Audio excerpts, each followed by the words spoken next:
Buongiorno e ben ritrovati in diretta. Oggi giornata ricca di contenuti, tanti gli aggiornamenti, ma soprattutto tra pochissimi minuti vi faremo ascoltare un estratto della lunga intervista rilasciata ieri a Aringa, il nostro vice direttore Ferdinando Avarino, dal governatore del Veneto Luca Zaia, che ha spaziato a 360 gradi tra i tanti temi, naturalmente in primo piano la lotta, il contrasto al Covid, a partire dalle vaccinazioni, ma anche quelli che sono gli scenari futuri che ci si aspetta da qui ai prossimi mesi. Dunque pochissimi minuti ascolteremo appunto un estratto delle parole dell'intervista del governatore Zaia, mentre alle 12:30 torneremo a Marghera nella sede della Protezione Civile, perché l'assessore regionale Giampaolo Bottaccin presenterà un bilancio di questi 15 mesi di lavoro proprio della Protezione Civile, che è stata impegnata in prima linea nella lotta al Covid, prestando servizio nei punti vaccinali, negli hub per i tamponi, nello screening, ma non solo. Ricordiamo anche l'impegno nel riportare alla vita gli ospedali chiusi, che poi sono diventati fondamentali nei mesi più difficili di lotta alla pandemia, ma non solo, perché sono state tante altre le emergenze con le quali il Veneto ha dovuto fare i conti in questi mesi, e la Protezione Civile come sempre è stata in prima linea. Dunque questi, diciamo, gli ingredienti principali di questa nostra diretta, ma allora ascoltiamo subito quelli che sono stati i temi più importanti affrontati dal governatore Zaia ieri, ospite a Aringa. Senta, ci sono molte novità, molti temi dei quali vogliamo parlare insieme. Oggi oggi il primo giorno senza mascherina all'aperto, insomma, quindi sembra un ritorno alla normalità finalmente, anche se un po' di paura per la variante Delta c'è. Che dice? Le dico che è un ritorno alla normalità, ma non deve essere la festa della liberazione. Allora è pur vero che i dati sono in assoluta remissione, nel senso che si pensi solo che noi siamo passati dalla punta massima di 450 malati ricoverati in terapia intensiva a una 25-30 di oggi, contro ovviamente previsioni da parte di qualcuno che diceva che sarebbe stata una strage. La verità però è che il virus ancora c'è in maniera assolutamente super attenuata. Io penso che un grande merito lo si debba riconoscere alla campagna vaccinale. Ricordo che oggi c'è un record, abbiamo passato i 4 milioni di dosi. Esattamente questa mattina abbiamo aperto il nostro bollettino con 4 milioni e 54 mila dosi inoculate ai veneti. E quindi il fatto che, basti pensare che se si chiede a qualche amico, qualcuno in giro per il Veneto, se ha fatto il vaccino, se lo voleva fare, eccetera, la stragrande maggioranza dice io ho fatto una dose, io ho già fatto le 2 dosi, quindi si sta vaccinando tanto. Dall'altro le alte temperature, l'estate, che ormai è dimostrato scientificamente, anche questi incidono. Certo è che l'invito che io faccio è di non abbassare la guardia, di interpretare l'utilizzo della mascherina come quella di un ombrello, no? Magari farà sorridere, ma dà l'idea. Se piove usi l'ombrello, se non piove non lo usi. Quando uso la mascherina? Quando c'è assembramento, che so, la coda al supermercato piuttosto che all'ufficio postale, o un assembramento, che so, uno va alla sagra e deve andare a pagare o ordinare le pietanze per quella sera, vede un po' di assembramento, si mette la mascherina. O in altre località vai in mare, stai in spiaggia senza mascherina, devi andare al bar a comprarti un toast o a prendere qualcosa da consumare, e se vedi che c'è gente mettiti la mascherina. Questo è quello che chiediamo, dopodiché noi siamo pronti con l'artiglieria pesante. Dopo mi piacerebbe anche parlare di questo piano di sanità pubblica che io ho voluto fortemente proprio per prevenire eventuali problemi in autunno, quindi settembre-ottobre. Però Presidente, ho molte domande poi anche sui temi della politica, un po' di attualità di altri aspetti. Senta, 4 milioni di dosi però non vuol dire l'immunità ancora, no? No, non vuol dire l'immunità, però è pur vero che siamo la regione che ha vaccinato di più, perché magari qualcuno fa il fenomeno elencando numeri molto più alti del nostro livello nazionale, però ricordo tutti che bisogna fare una semplice operazione matematica, visto che a me piacciono le operazioni matematiche, e dire quelle dosi in che percentuale sono state sulla popolazione, perché questo è il vero tema. Noi, avendo inoculato 4 milioni e 54.000 dosi a questa mattina, stasera alla chiusura saranno già 4.100.000 dosi, abbiamo fatto gran parte dei veneti, insomma con prime dosi siamo già a quasi 1 milione, con seconde dosi siamo quasi 1,8 milioni, il che vuol dire che già un'immunità, fra virgolette, diffusa si sta creando, dopodiché quella di gregge la si realizza almeno su quel 60-65% del totale dei cittadini. Di certo che il virus è come la pallina nel flipper, no? Se qualcuno si ricorda come funzionavano i flipper, tu avevi la pallina, quella pallina di ferro, no? Quella sfera, e dovevi cercare di mandarla in buca. Ecco, la buca è il virus che trova l'ospite.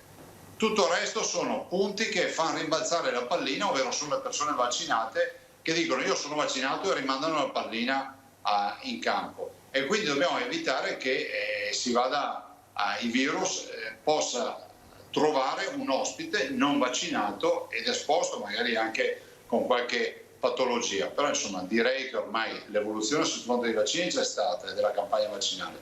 Dall'altro gli anticorpi monoclonali funzionano, siamo la prima regione d'Italia per utilizzo di anticorpi, ma non perché ne facciamo 1 o 2 di più a settimana, perché metà degli anticorpi monoclonali italiani utilizzati per la cura del coronavirus vengono utilizzati dal Veneto. Qui devo ringraziare la professoressa Tacconelli, sì, infettivologa dell'Università di Verona, che ne cura la regia, fra l'altro con uno studio che ha valenza comunitaria, quindi europea.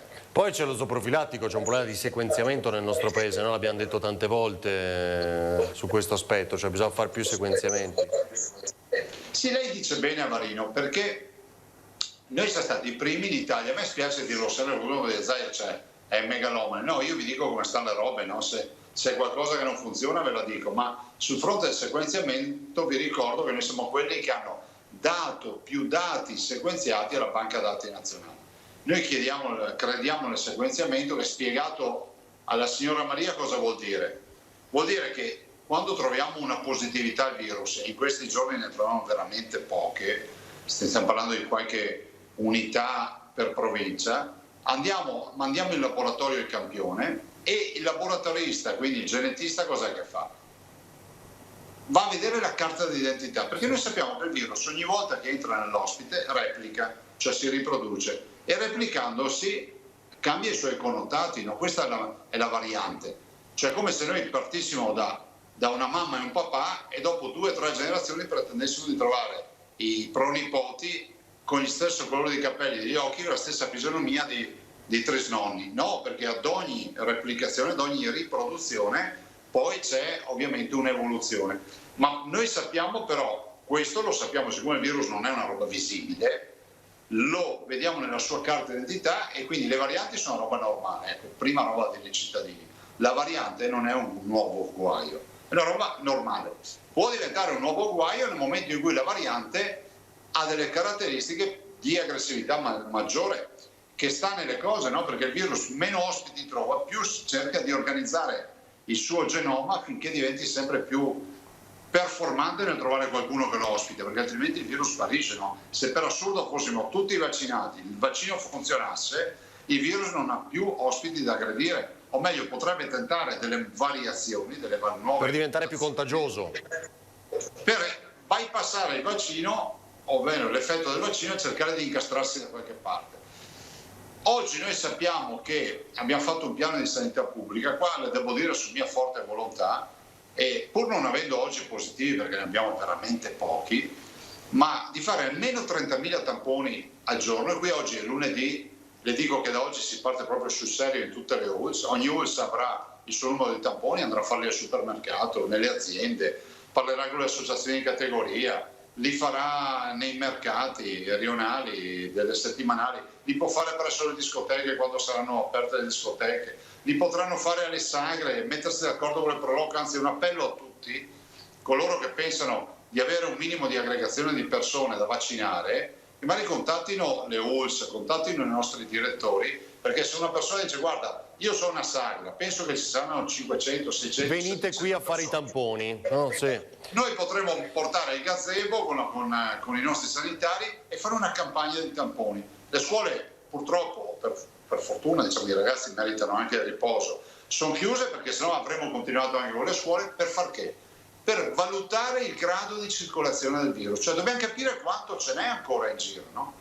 E guardi, l'aver fatto questi lavori ci ha permesso ad esempio di aver trovato la variante Delta in Veneto, che noi l'abbiamo avuta, ma è stata circoscritta, ovviamente è stata isolata, in quel di Ormelle, in provincia di Treviso, abbiamo avuto dei casi, e quindi questo ci aiuta ad andare avanti. Quindi almeno 30.000 tamponi al giorno, la stragrande maggioranza li faremo a vuoto. Ricordo che continueremo a tamponare, quindi a testare i dipendenti della sanità, i dipendenti delle case di riposo, i ricoverati degli ospedali e ovviamente i nostri ospiti delle case di riposo. Delle case di riposo. Quindi a tutto questo che di base si fa, i 30.000 tamponi in più per cercare solo per non mollare la presa. Senta Presidente, un paio di cose veloci. La prima è, De Luca però ha detto c'è una nuova ordinanza in campagna, no? Lui la mascherina all'aperto la vuole tenere, e poi tra l'altro ha chiesto le dimissioni o di Speranza o di Figliuolo, che ha definito un turista, una cosa del genere. Però insomma, per lei la mascherina all'aperto nel Veneto da oggi non la si usa più, tranne i casi che ha citato ovviamente.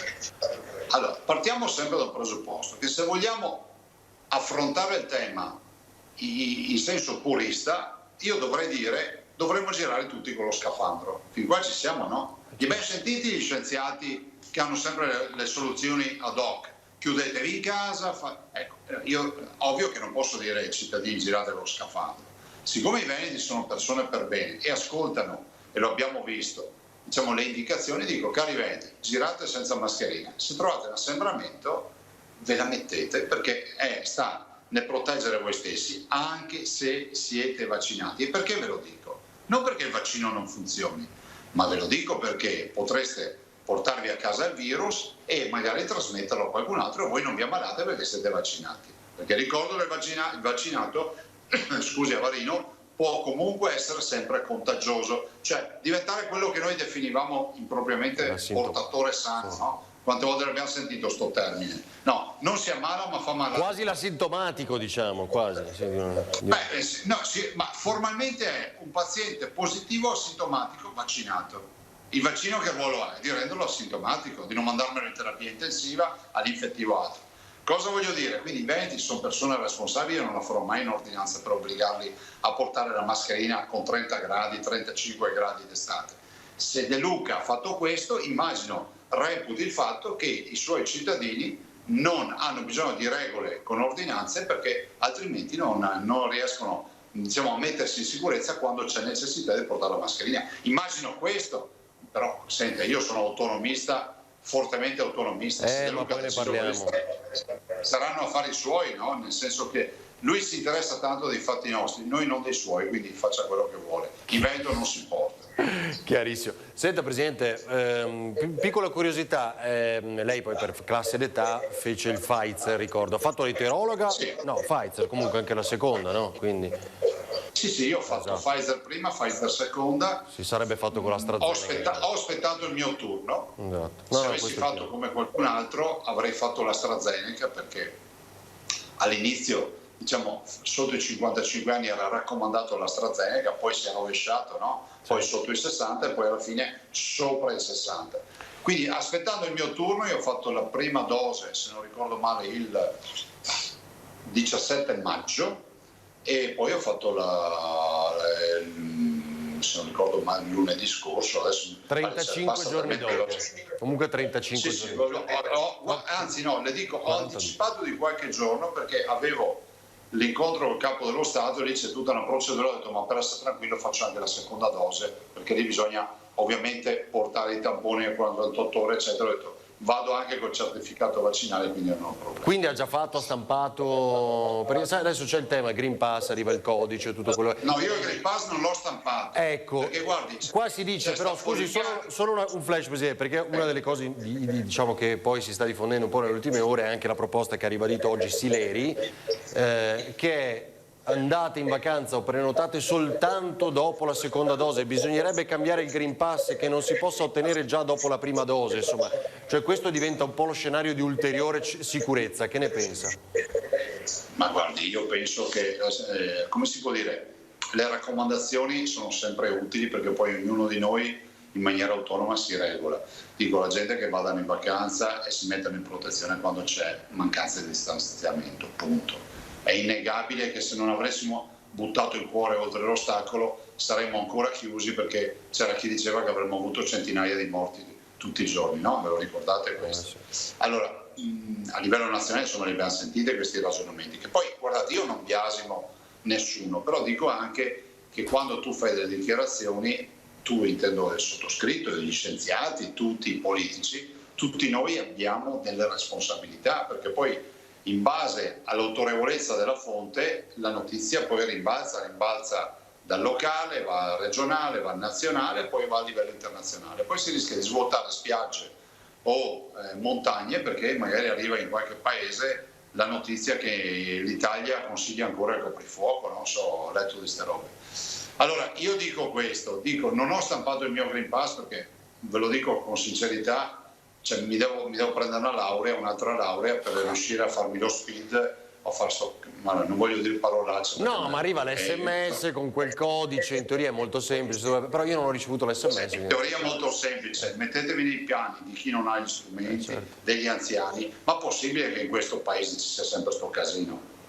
Ma possibile? Guardi, se l'avessero fatto semplice potremmo stamparlo noi e darlo via come le patatine, perché alla fine lo potremmo fare come ULSS. Cioè c'è tutta una trafila da garante della privacy, neanche che se uno dovesse nascondere chissà cosa, cioè, vabbè, bisogna farsi lo speed piuttosto che scaricarsi l'app, utilizzare Io o Immuni, esatto. Avere la carta d'identità elettronica. Io non ce l'ho, quindi dovrò farne, mi ha detto che ci metteranno 4-5 giorni presso il mio comune e quindi non ce l'ho ancora, in poche parole, però ho il certificato del centro vaccinale che dice che ho fatto le 2 dosi Pfizer. Senta, questo è un altro aspetto. Sembra ripresentarsi, soprattutto nel vicino Friuli Venezia Giulia, non so lei che sentimento ha da questo punto di vista, un po' lo stesso caso dell'anno scorso. Da un lato, e vorrei parlarne dopo, speriamo davvero di essere liberi, no? Che sia finita, e dobbiamo discutere la questione Delta. Dall'altra segnalano in più amministratori quanto il rischio adesso derivi da quanti arrivano nel nostro paese, e parlo soprattutto di migranti.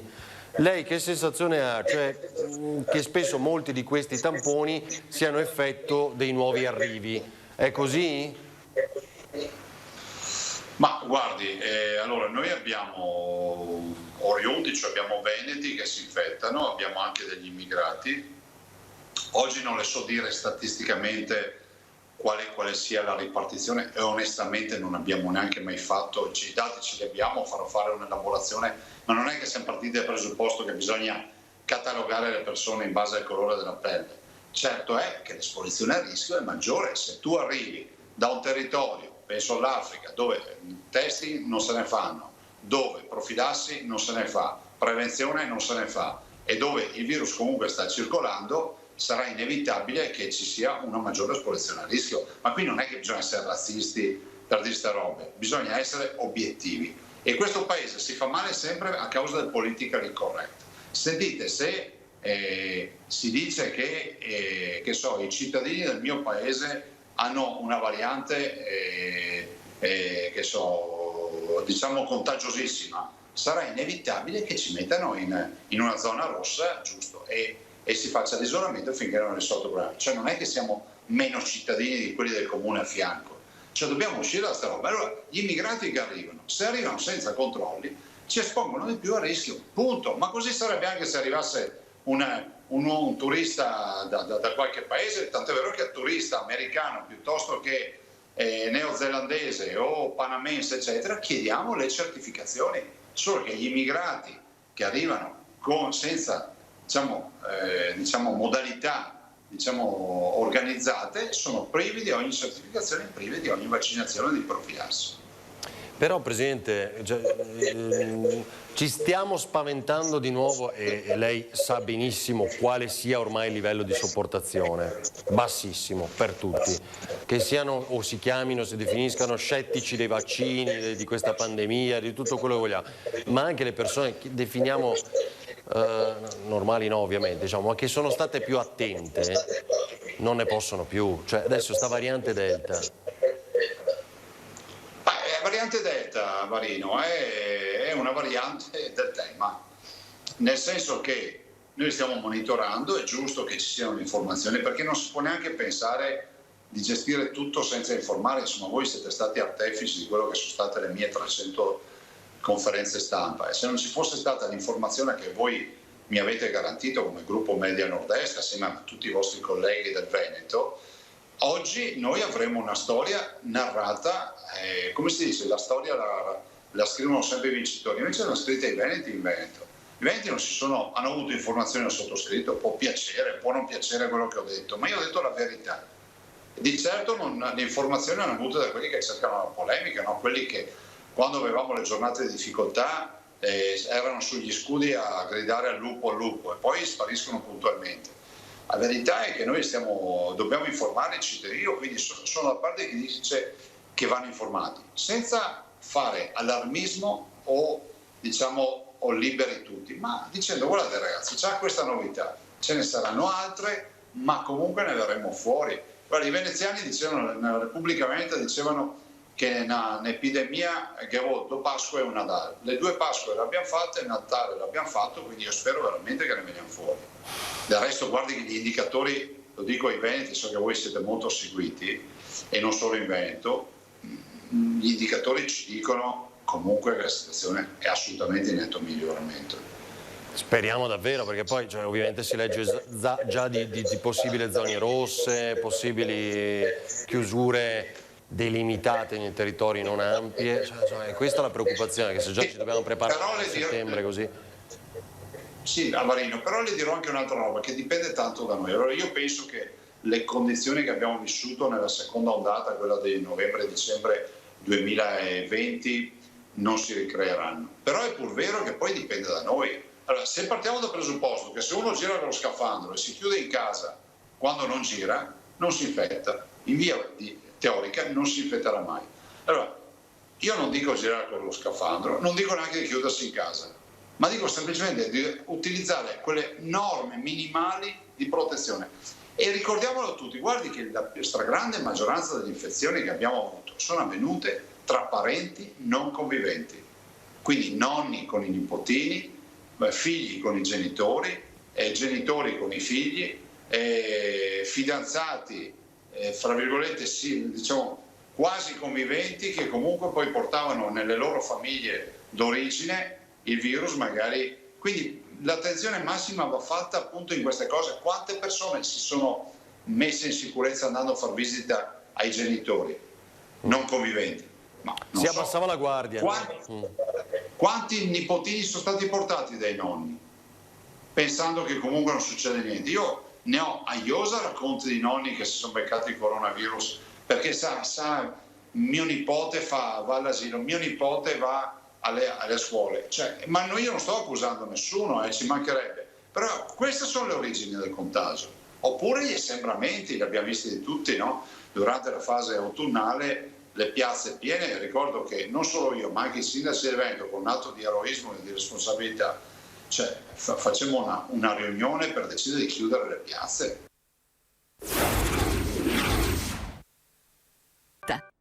Rieccoci in diretta, solo il tempo di annunciare l'arrivo dell'assessore regionale alla protezione civile Giampaolo Bottacina a Marghera. Andiamo subito in conferenza stampa. Facciamo al centro, ci scambiamo perché sennò avete meglio. Se vuole venire un po' più in qua, l'assessore lo mettiamo all'interno della sedia normale di impressione.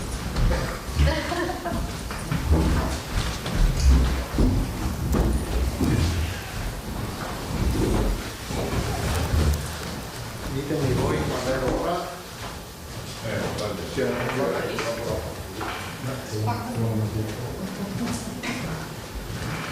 Bene, allora se siamo giusti con gli orari direi che possiamo iniziare.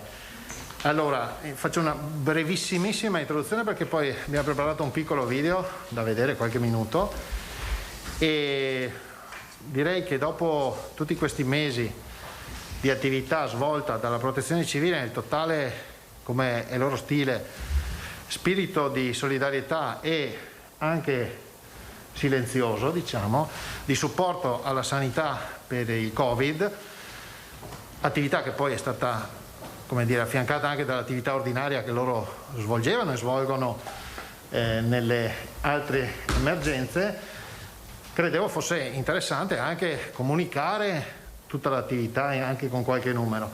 Per cui ho invitato 2 rappresentanti, uno delle associazioni nazionali che è alla mia destra, rappresenta l'Associazione Nazionale Alpini, Ravenna è il suo cognome, e mentre alla sinistra abbiamo invitato il rappresentante dei gruppi comunali che si chiama Cappello, anche questo è il suo cognome, Maurizio. Sì. E Maurizio.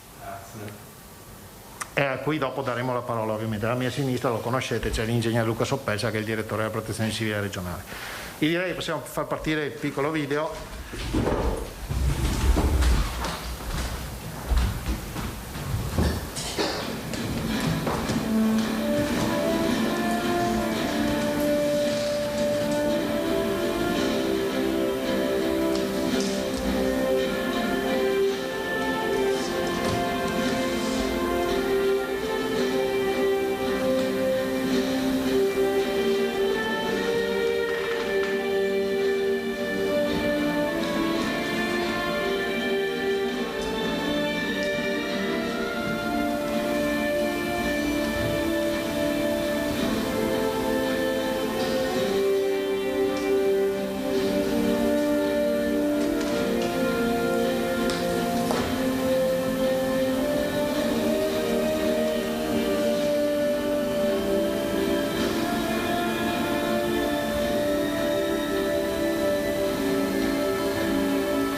direi che abbiamo cercato di fare un po' un riassunto almeno dell'attività, quello che avete visto è l'attività relativa al Covid.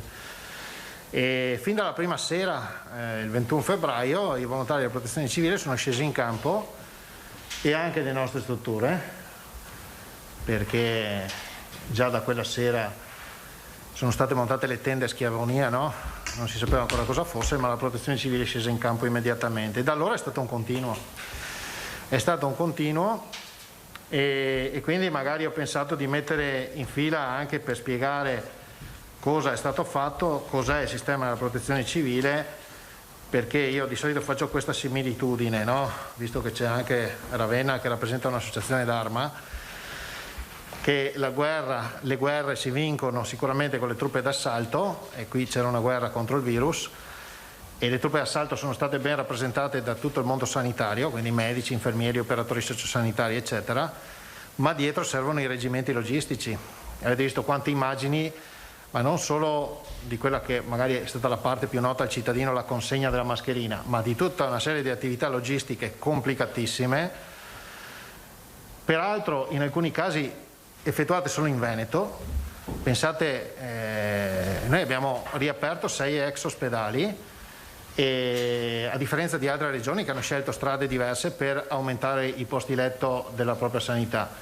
Noi abbiamo scelto appunto di riaprire 6 ex ospedali, che non vuol dire solo fare le pulizie, vuol dire in molti casi ripristinare impianti e poi soprattutto garantire anche il presidio successivo, perché alcuni di quegli ospedali non erano e non sono a norma, ci siamo dovuti far fare la deroga su un decreto apposta per noi e poi sono stati riaperti e anche utilizzati alcuni. Quindi questo è un esempio di una cosa che solo in Veneto è stata fatta e che ha visto protagonisti assoluti i volontari della Protezione Civile, e la cosa si è tradotta in un costo zero per la collettività. I volontari di Protezione Civile in Veneto sono oltre 25.000, suddivisi in 510 organizzazioni, abbiamo perso una? No, 510 organizzazioni, si vanno da quelle più grandi a quelle più piccole, i gruppi comunali e le associazioni nazionali. Ovviamente non potevo invitarli tutti, ecco perché ho invitato un rappresentante delle associazioni nazionali e uno dei gruppi comunali. Quando dico gruppi comunali intendo anche altre articolazioni, ma è difficile entrare nel dettaglio. E, dicevo, 25.000 volontari iscritti, di questi oltre 12.000 sono scesi in campo per il Covid, regalando alla collettività qualcosa come 281.000 giornate di lavoro. Questo a titolo gratuito. L'Associazione Nazionale Alpina nel suo libro verde quantifica anche in termini economici la cifra. Se noi utilizziamo il metodo adottato dall'ANA stiamo parlando di ben oltre 50 milioni di euro regalati alla collettività, e questo credo sia motivo di orgoglio del sistema della Protezione Civile fatto da questi uomini e donne che evidentemente sono di braccia, perché avete visto le attività, ma sono sicuramente anche di cuore. Cosa hanno fatto? Hanno fatto tutta una serie di attività, l'avete visto.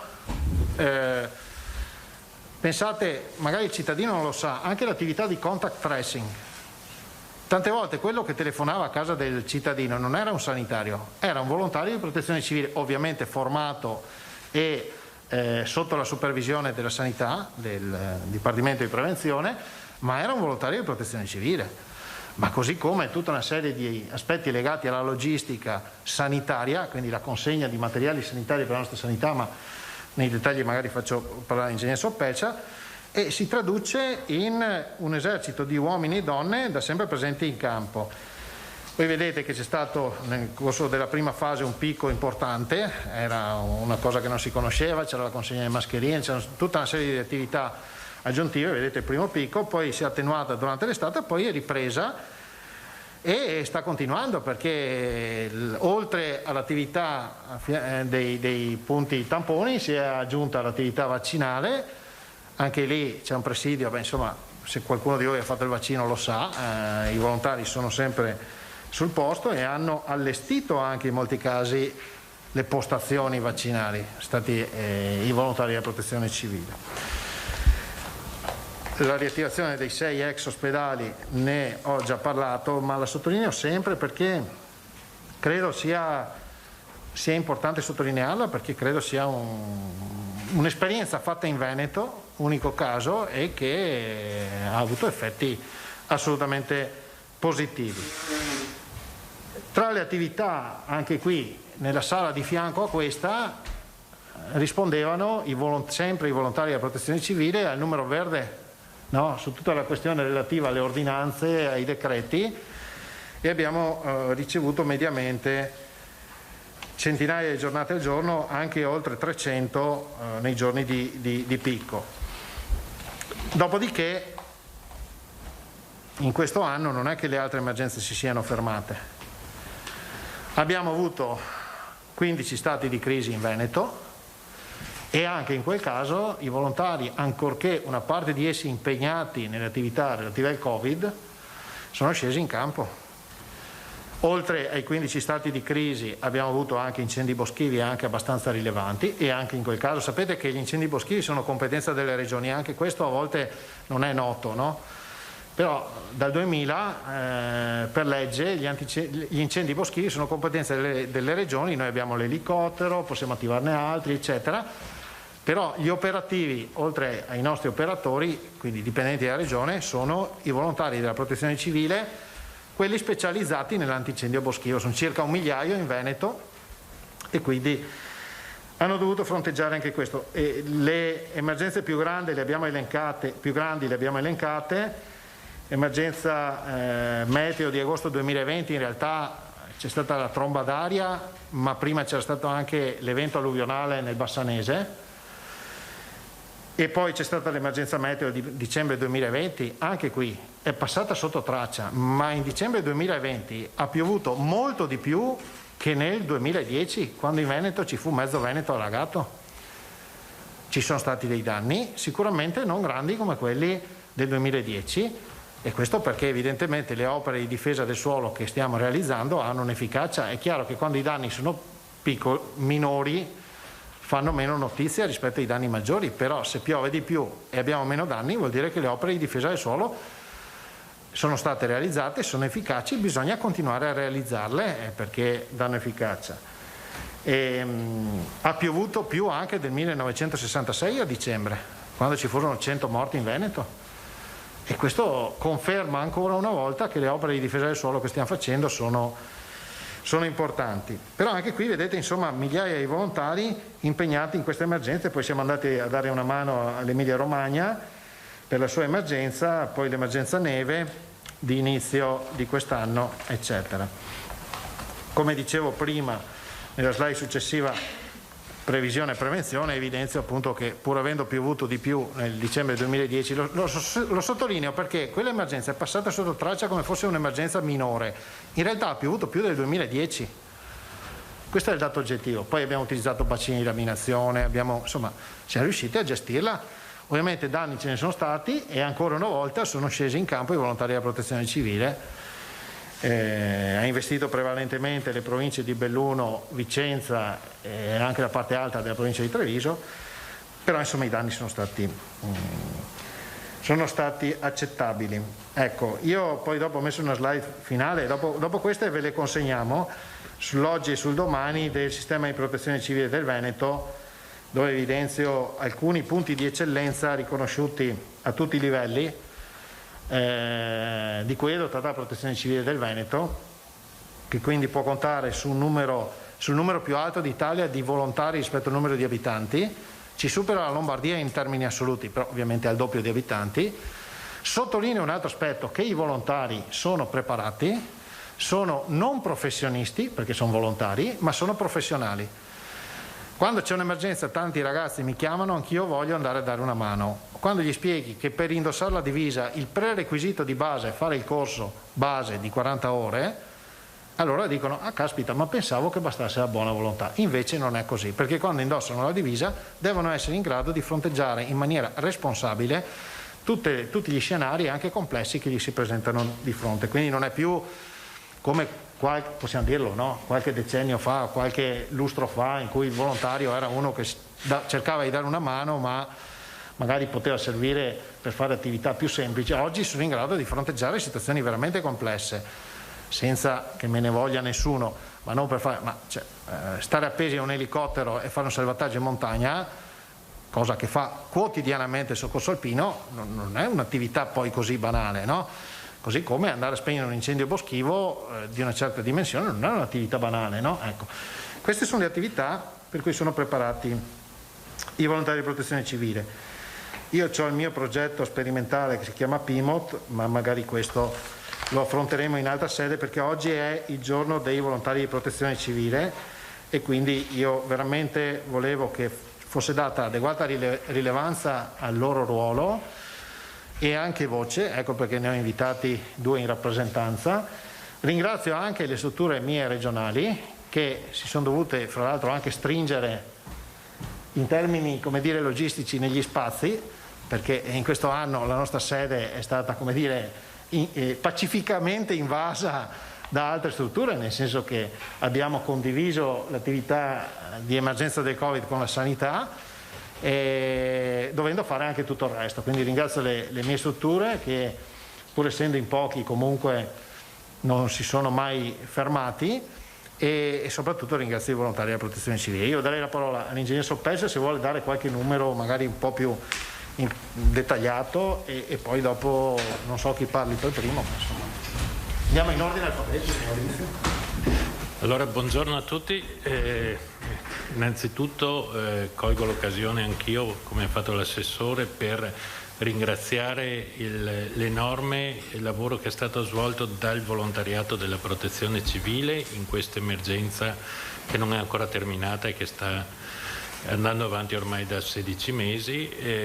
Ringrazio anche in particolar modo la struttura della protezione civile regionale che ha gestito questa emergenza così difficile, senza precedenti esperienze nel settore, per cui veramente un grazie a tutti, che mi fa dire che questo tipo di attività è riuscita anche grazie alla passione che i dipendenti della protezione civile e in particolare il volontariato della protezione civile ci mettono nello svolgimento della loro attività.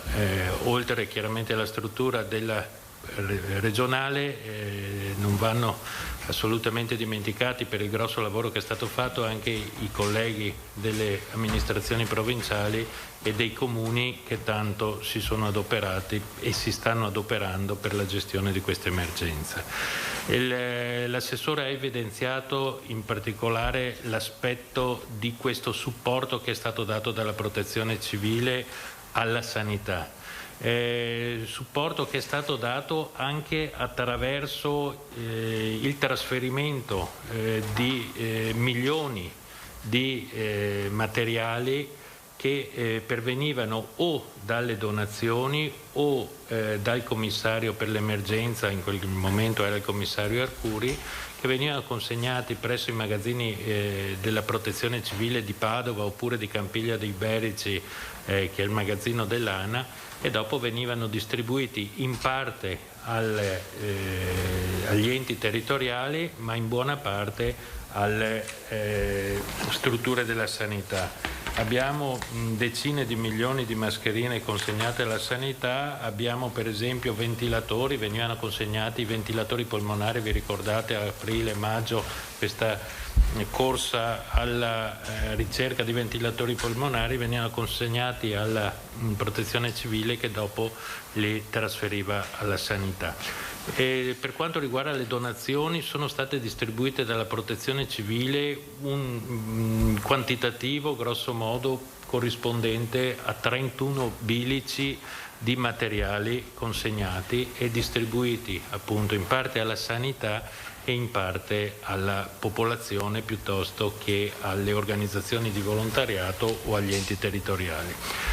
Un altro aspetto che non è stato evidenziato ma che è importante è proprio il senso del supporto che è stato dato dal volontariato della Protezione Civile alla sanità, anche cercando, oltre che collaborare, di non appesantire gli aspetti sanitari. In questo senso è stato attivato un centro vaccinale specificatamente per i volontari e gestito in toto dai volontari. La sanità ha fornito i vaccini, le dosi vaccinali, ma la struttura sanitaria dell'ANA ha provveduto a effettuare le inoculazioni chiaramente in 2 fasi, la prima e la seconda dose, a oltre 1700 volontari. Quindi il senso di alleggerire le attività, anche seppur in maniera ridotta, ma alleggerire le attività per la sanità. Attività che ci ha visto molto attenti anche proprio allora, specialmente nella prima fase, venivano fatte continue riunioni con i rappresentanti del volontariato per stare attenti ad fare in maniera che il volontario operasse in sicurezza. Per cui per esempio alcuni volontari non hanno potuto operare perché erano over 60, perché nella prima fase non abbiamo limitato l'attività agli under 60 proprio perché gli over 60 erano la categoria più a rischio. Adesso quando è iniziata la fase vaccinale anche quello abbiamo imposto che l'attività presso i centri vaccinali fosse fatta preferibilmente da parte dei volontari che avevano ricevuto la prima dose e adesso la seconda dose. Per cui un'attenzione anche proprio alla sicurezza del volontario che, come ha segnalato, puntato l'assessore, è un volontario formato e quindi nel momento in cui sta operando opera nella salvaguardia della sicurezza sua ma anche la salvaguardia delle altre persone. Io volevo aggiungere un'ultima cosa, stiamo trattando tutta una serie di questioni anche sull'aspetto sui centri vaccinali. Ci sono svariate attività che vengono fatte. Un'attività che forse non è conosciuta è che la Protezione Civile sta effettuando il trasporto previsto dall'ordinanza del Ministro della Salute dagli aeroporti alle varie ULSS piuttosto che ai Covid hotel delle persone che arrivano dallo Sri Lanka, India e Bangladesh, arrivano in aeroporto e a causa di questa ordinanza devono essere posti in Covid hotel oppure in strutture sicure. La Protezione Civile deve trasportare queste persone, quindi quotidianamente prende queste persone dall'aeroporto e le trasporta nelle varie strutture regionali.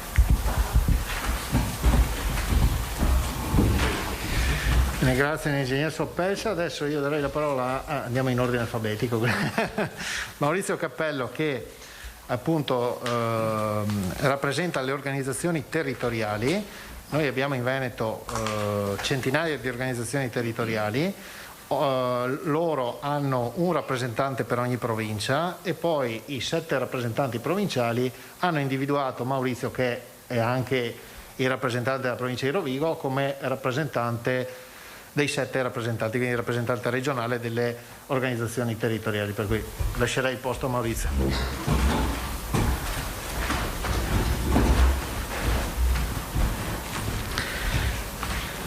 Grazie per l'opportunità di poter esprimere. Intanto un ringraziamento alla Regione e all'assessore in particolare, perché da quando siamo partiti con l'emergenza Covid che nessuno conosceva, abbiamo avuto inizialmente un incontro giornaliero con le unità di crisi, quindi con tutti gli enti, i volontari, per capire dove si stava andando, cosa serviva.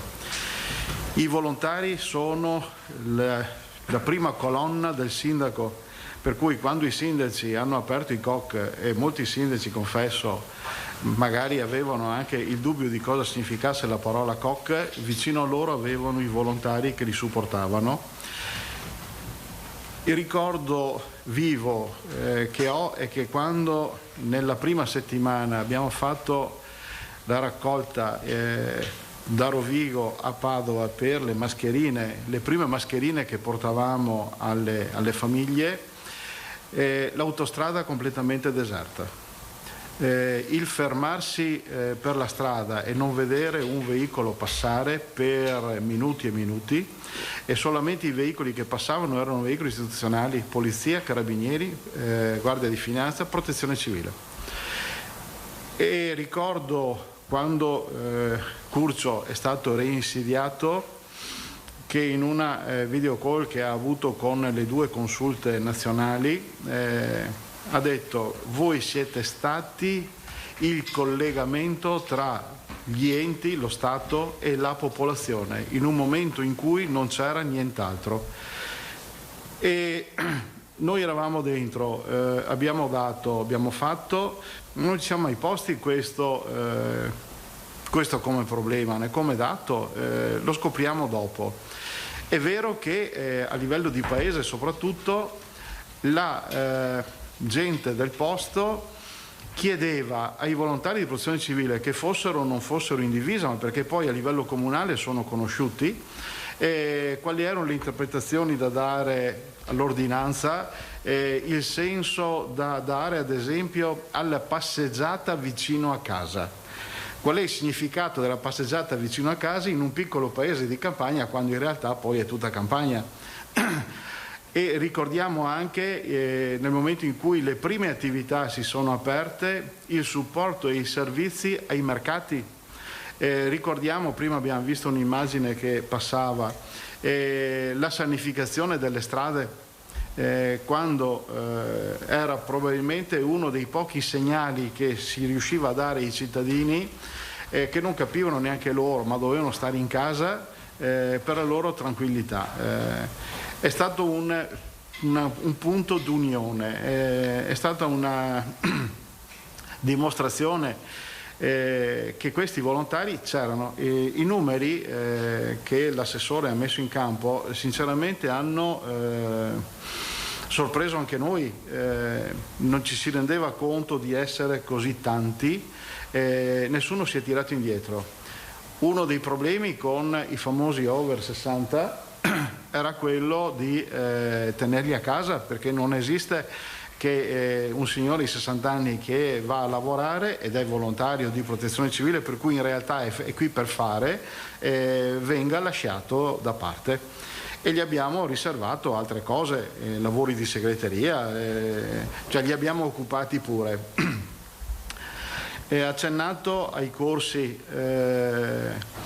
si fa volontariato non solo perché si è portati, ma anche perché si cresce assieme, ci si forma. Senza formazione non si va da nessuna parte. Ha accennato al corso base, non basta partecipare al corso base, bisogna superarlo il corso base. E da lì poi in realtà ci sono anche tutti gli altri corsi specialistici avanzati, per i quali vorrei dire, Veneto, ogni tanto c'è questo orgoglio che dico anche con l'ingegnere Soppelso, ma anche con Bottaccini, ci siamo confrontati più volte. Quando parliamo di sicurezza, noi siamo convinti di avere ancora molto da fare, molta strada, ma quando andiamo fuori dalle nostre realtà, per trovare il secondo in sicurezza ci voltiamo molto indietro. Quindi è un percorso che ci riempie d'orgoglio, un percorso che permette a noi di rimanere, tra virgolette, tranquilli nello svolgere un mestiere anche pericoloso. All'epoca il Covid non si conosceva, avevamo anche difficoltà di reperire i protettori, le mascherine, ma ci siamo sempre dati da fare rimanendo in sicurezza. Valeva per noi, e siccome questo era anche l'esempio, valeva anche per i cittadini che da noi dovevano prendere esempio. Direi che abbiamo imparato molto, siamo cresciuti molto e nel frattempo molti hanno chiesto di entrare. E adesso ci stiamo attrezzando di nuovo con i corsi di formazione per permettere alle nuove leve, perché voglio dire, la speranza non siamo noi, la speranza sono i giovani. Grazie. Adesso, prima di far parlare Ravenna, faccio un'introduzione, perché l'Associazione Nazionale Alpini, che è appunto nazionale, è divisa in raggruppamenti. Il Triveneto fa parte è definito come terzo raggruppamento dell'ANA, è quello più corposo, e noi ovviamente, essendo in Veneto, facciamo parte del terzo raggruppamento. La regione ha una convenzione con l'ANA e oggi parlerà Ravenna, che è in questo momento il facente funzioni, perché voi sapete che è recentissimamente stato promosso a coordinatore nazionale l'ingegner Dabroi, che era prima il coordinatore del terzo raggruppamento. Credo che anche questo sia un riconoscimento dell'attività che viene svolta dal terzo raggruppamento, e quindi dai nostri territori, dai volontari dei nostri territori, che confermano il fatto che a livello nazionale guardano verso queste aree con grande interesse, e quando viene il capo dipartimento e dice le buone pratiche che si vedono qua poi vengono esportate nel resto d'Italia, credo che sia un motivo di orgoglio, e questo anche e soprattutto perché parte da persone che non lo fanno per mestiere ma lo fanno con spirito di solidarietà. Prego.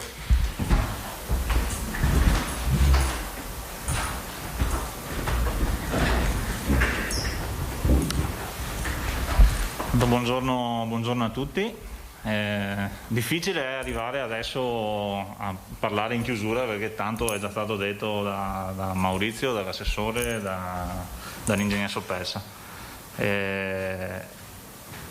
Grazie all'assessore del cappello introduttivo, perché ritengo che la figura, almeno per noi, per la nostra associazione, la figura di Andrea in quest'anno sia stata importante e decisiva su tutta una serie di decisioni e di supporto che poi abbiamo dedicato all'ufficio. Il buon rapporto che si è instaurato in questi anni, c'è sempre stato un buonissimo rapporto con la Regione, ma si è sempre più consolidato a partire dalla tempesta Vaia in poi.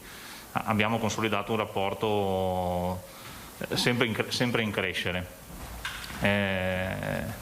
Ecco, noi dai primi momenti ci siamo messi, come associazione nazionale, ci siamo messi a disposizione, anche noi come tutte le altre realtà locali e territoriali della Regione Veneto, dell'ufficio protezione civile.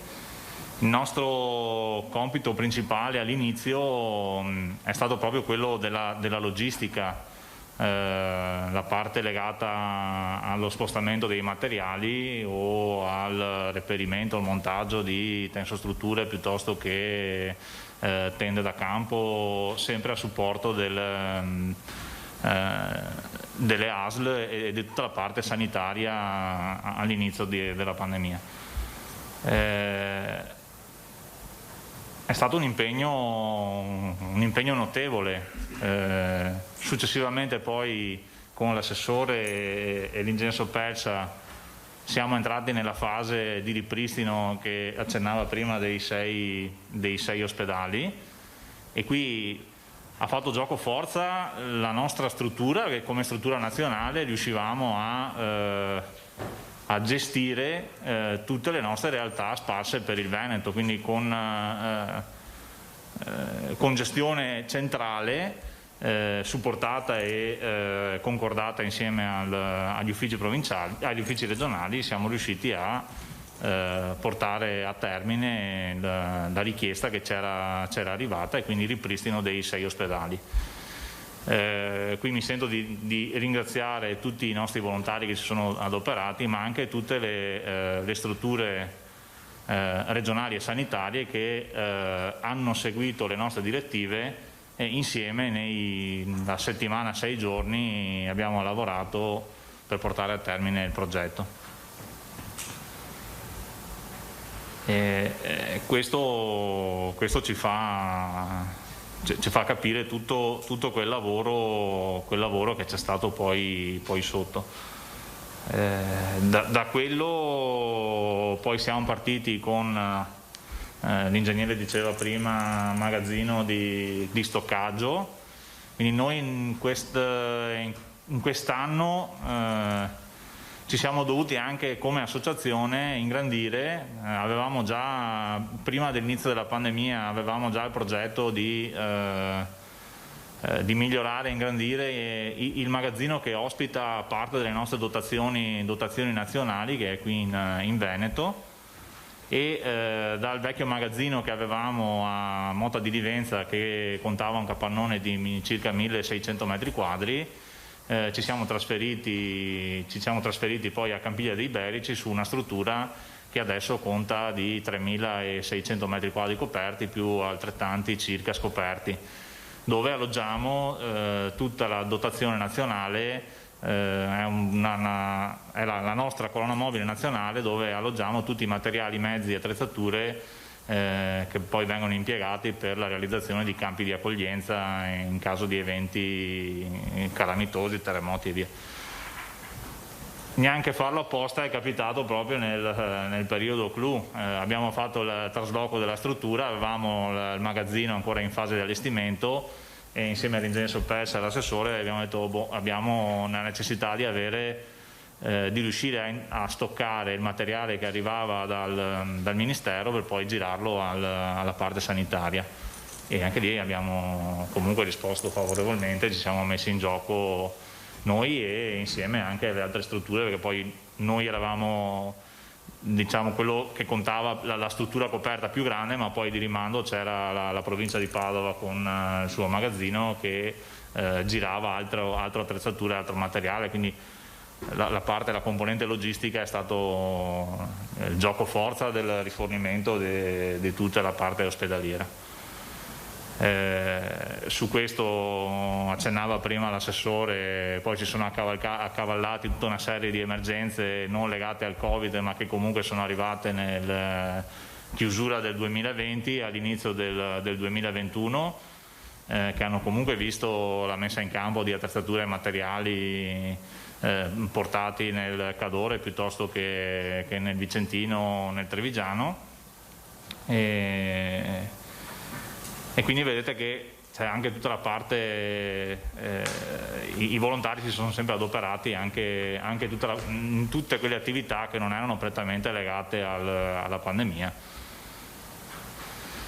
per poi arrivare all'impegno vaccinale che accennava prima l'ingegnere Sopelsa. Anche qui sempre in accordo con gli uffici, la richiesta era quella di snellire il carico vaccinale nelle ASL e quindi almeno tentare e provare con la nostra struttura di dare un supporto alle vaccinazioni per i volontari. Supporto che abbiamo accettato all'inizio con qualche perplessità. L'ambito pandemico di questo anno e mezzo anche per noi non è ancora un campo conosciuto al 100%, possiamo spendere tante parole in tutte le nostre attività, montaggio campi, somministrazione pasti alle popolazioni, però la parte sanitaria è sempre un territorio minato. Quando ci è stato chiesto di poter mettere in campo la parte vaccinale, all'inizio sia io col mio predecessore Andrea D'Abroi, all'inizio abbiamo detto è un bel impegno, è una bella impresa, proviamo a realizzarla. Al nostro interno come associazione nazionale raggruppiamo anche tutta una serie di medici, infermieri, soccorritori che noi utilizziamo prettamente per dare il supporto ai volontari in campo quando veniamo chiamati, quindi un'assistenza ai volontari. Raffrontandoci con loro la cosa è sembrata fattibile, abbiamo trovato un aiuto concreto subito dagli uffici regionali. Abbiamo trovato una disponibilità piena da parte l'Aslotto dove gravita il nostro magazzino, e quindi da lì siamo partiti, e nei primi due fine settimana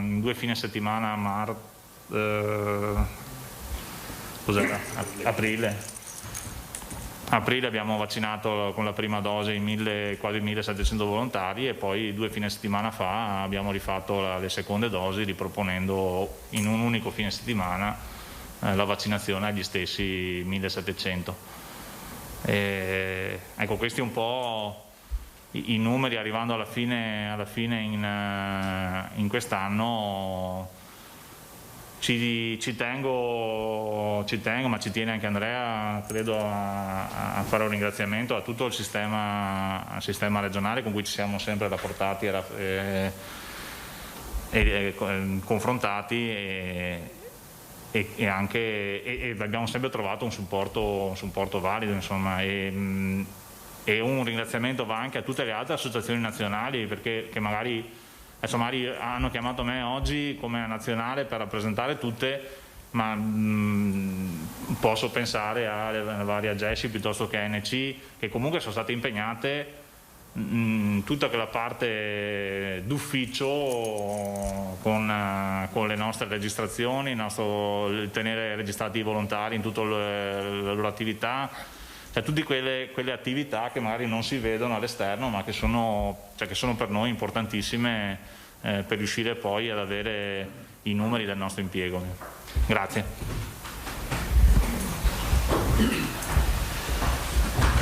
Bene, grazie. Fra l'altro la prima associazione nazionale che ha iniziato a operare nel più totale silenzio è stata la Croce Rossa negli aeroporti, ancora dal 31 gennaio dell'anno scorso, quindi 20 giorni prima che esplodesse il caso i volontari della protezione civile erano già in campo, in quel caso la Croce Rossa, che fa parte anche lei del nostro sistema regionale della protezione civile, e io spero che con questo sia stata un po' messa in evidenza tutta quell'attività che è stata molto variegata, molto complessa, come è stato detto.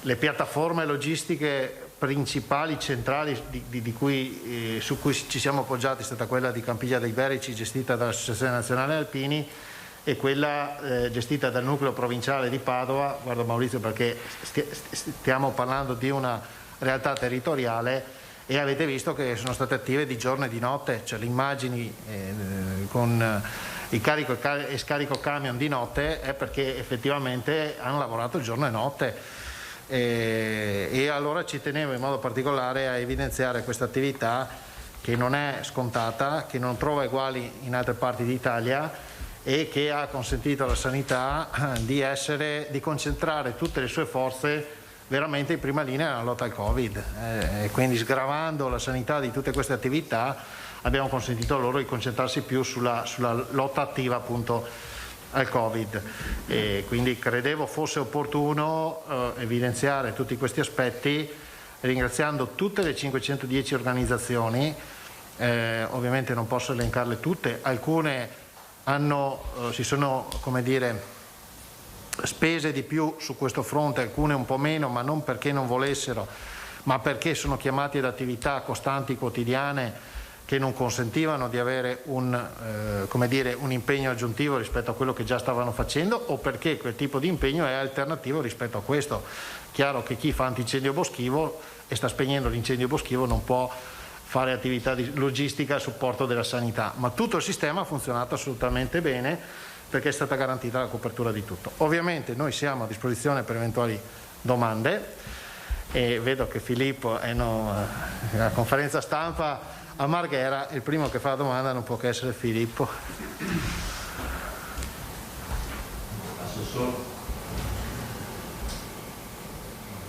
Vede, non è più facile. Assessore, buongiorno, si sente? Insomma, alza un po' la voce. No, proprio non resta. Sì, ecco qua. Sì, il quadro è stato esauriente, preciso e anche dettagliato. Siccome Da un po' di tempo lei è uccello di bosco rispetto a questa sala. C'è rimasto qualche sassolino nella scarpa, mettiamola così. Tanto per tornare. È il nostro amatissimo ospedale da campo del Qatar. Ne abbiamo letteralmente perso traccia. È finito a Brandelli, è diventato un mendone da sagra, l'avete prestato, Le ultime notizie che avevamo alludevano al fatto che parti di questo ospedale da campo erano state utilizzate mi sembra, per i vaccini, per le prime attività vaccinali oppure per i tamponi, non ricordo bene, è passato molto tempo. Cosa può dirci? Abbiamo risposto qua, non è una novità, mi pare che abbiamo fatto anche un comunicato stampa, se non ricordo male. L'ospedale del Qatar che ci è stato inviato dal Ministero degli Esteri doveva essere completo di tutto, in realtà poi si è scoperto che non era completo di tutto e quindi è stato utilizzato ed è ancora utilizzato, suddiviso in parti. Prima per l'attività dei tamponi e adesso per l'attività vaccinale, quindi non c'è nessun segreto, viene utilizzato quello che ci è stato inviato, è stato utilizzato e viene tuttora utilizzato. L'attività vaccinale, sottolineo che è in piena operatività. Io il punto vaccinale dove ho fatto la seconda dose la settimana scorsa, sono stati là fino alle 11 di sera, insomma, partendo dalle 7 di mattina, quindi sono in piena operatività. Non l'avete mai prestato? Non l'avete mai prestato a nessuno ve l'ha chiesto?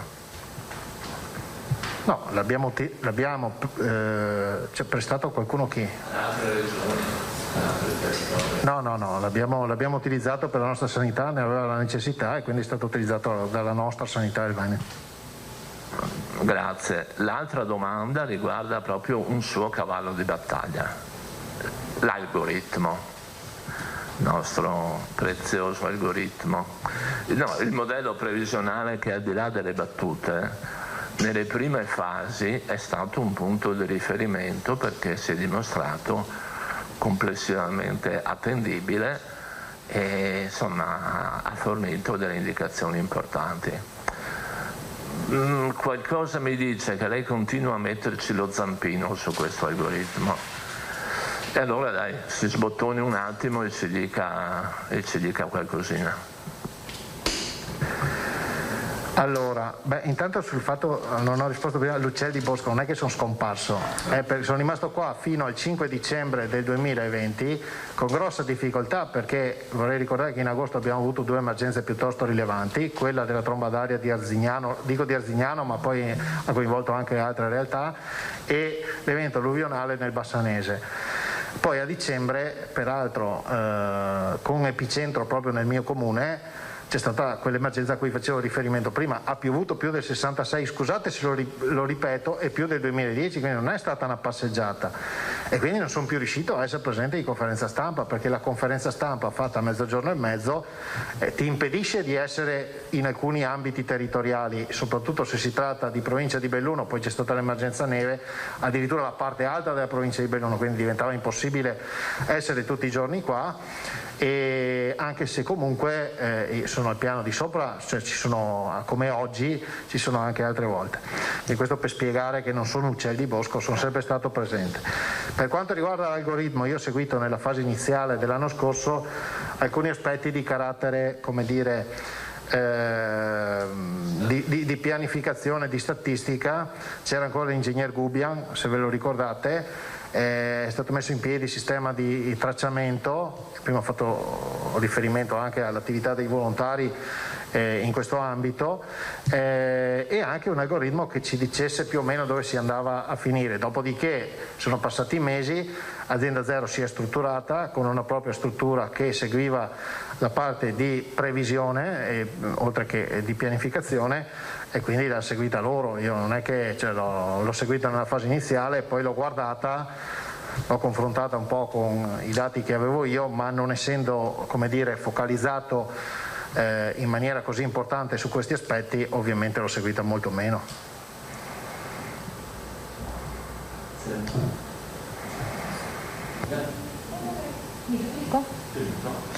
Assessore, buongiorno, una domanda non so se a lei o a tutti loro, rispetto al fatto che per fare il volontario bisogna essere, come abbiamo sentito, professionali e partecipare ai corsi. Volevo comunque chiedervi se l'emergenza Covid ha alimentato una voglia di partecipazione maggiore, se avete avuto un incremento di richieste.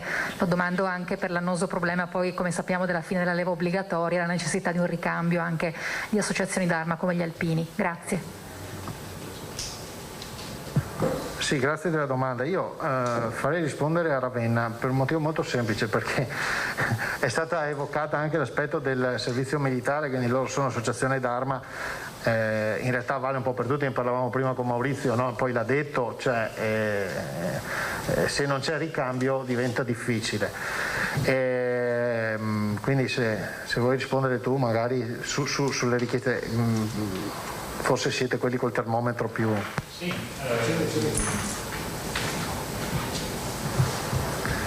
Ecco, allora la sua domanda è giusta. Abbiamo avuto, ma credo come noi, come anche tutte le realtà locali, in questo anno richieste e nuovi volontari che si sono affacciati al nostro mondo. Poi difficoltà nell'impiegarli subito perché avevamo la parte formativa ferma. Prima l'assessore diceva giustamente, per poter operare in maniera giusta e precisa anche i volontari devono fare tutto un percorso formativo. Se non avessimo, cioè se in quest'anno tutto il lavoro che abbiamo fatto nell'ultimo decennio, 5 anni più intenso di formazione, probabilmente non saremmo arrivati a gestire tutto l'evento pandemico in queste condizioni che volontari come eravamo strutturati una volta. L'arrivare adesso dei nuovi volontari, pur che dopo di questa parte che si appresta sempre, perché bene o male all'inizio e verso la fine di un'emergenza c'è sempre un incremento dei volontari che vogliono partecipare, vogliono darsi da fare. Poi bisogna vedere se nel proseguo, perché comunque abbiamo tutta una serie di attività ben strutturate, se hanno tempo, voglia di rimanere. Diceva prima la leva obbligatoria non c'è più, noi nella nostra associazione sentiamo questo peso, ma stiamo lavorando per organizzare eventi, vedi campi scuola già fatti anche in accordo con il Dipartimento della Protezione Civile, ma come tutte le altre anche realtà non solo di associazioni nazionali, per andare a colpire i giovani e trasportarli e portarli verso l'attività del mondo del volontariato.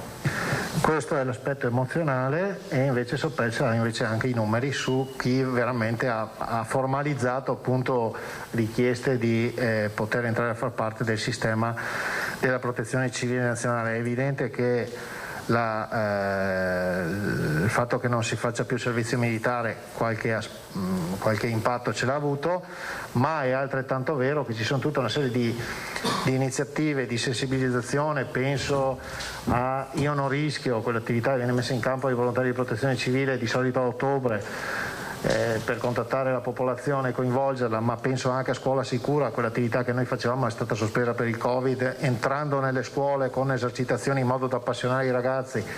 E da ultimo, ma non sicuramente ultimo come importanza, anzi forse primo, il fatto che ho insistito parecchio nell'introduzione all'interno dell'ora di educazione civica anche dell'insegnamento della protezione civile.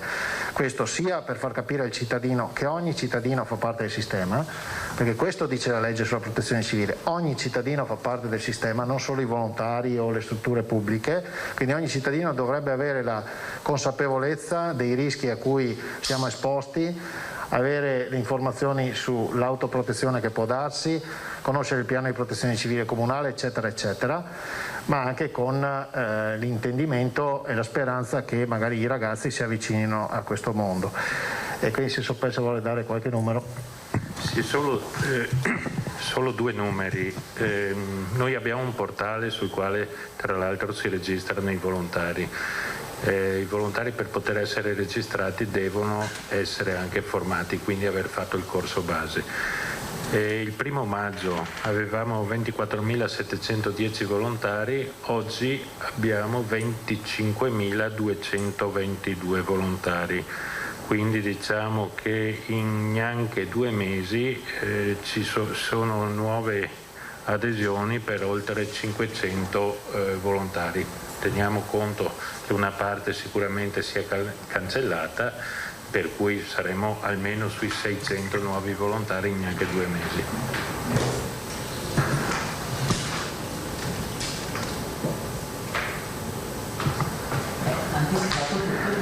Anticipato tutto. Bene, allora se non ci sono altre domande vi ringraziamo e...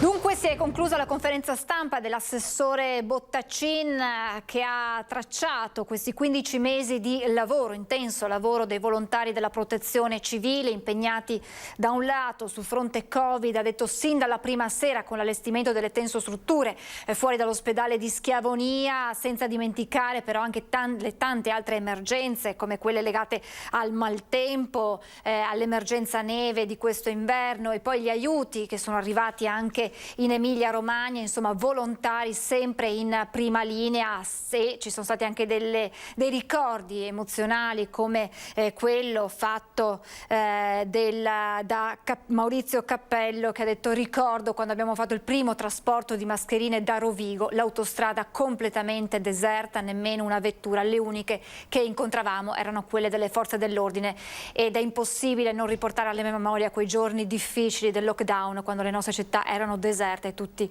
aspettavamo di capire cosa sarebbe successo. Con i racconti dei volontari della protezione civile vengono proprio alla mente i ricordi di quelle drammatiche giornate, di quei drammatici mesi che tutti ci auguriamo di esserci lasciati alle spalle. Ed è l'augurio che si fa anche l'ospite che abbiamo in collegamento e che ringrazio e mi scuso per l'attesa, con Ivano Seccafien, coordinatore infermieristico delle malattie infettive 2 di Treviso. Buongiorno e ben ritrovato. Buongiorno a voi. Allora, intanto specifichiamo che il reparto malattie infettive 2 è un reparto che era nato nei mesi più difficili, ma che ora è stato chiuso e che ci auguriamo non venga mai più riaperto. Ok. Sì, è stato aperto con la seconda ondata, quindi circa il 18 di novembre, e chiuso il 1° di giugno, quindi il mese scorso.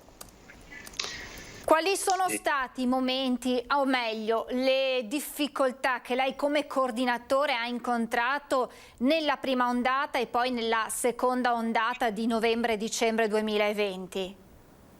Allora, la prima ondata è stata una cosa un po' improvvisa e tutti eravamo molto carichi per affrontare questa cosa che non si conosceva. Ed è andata anche molto bene, è durata anche poco. La seconda ondata invece è stata molto più difficile perché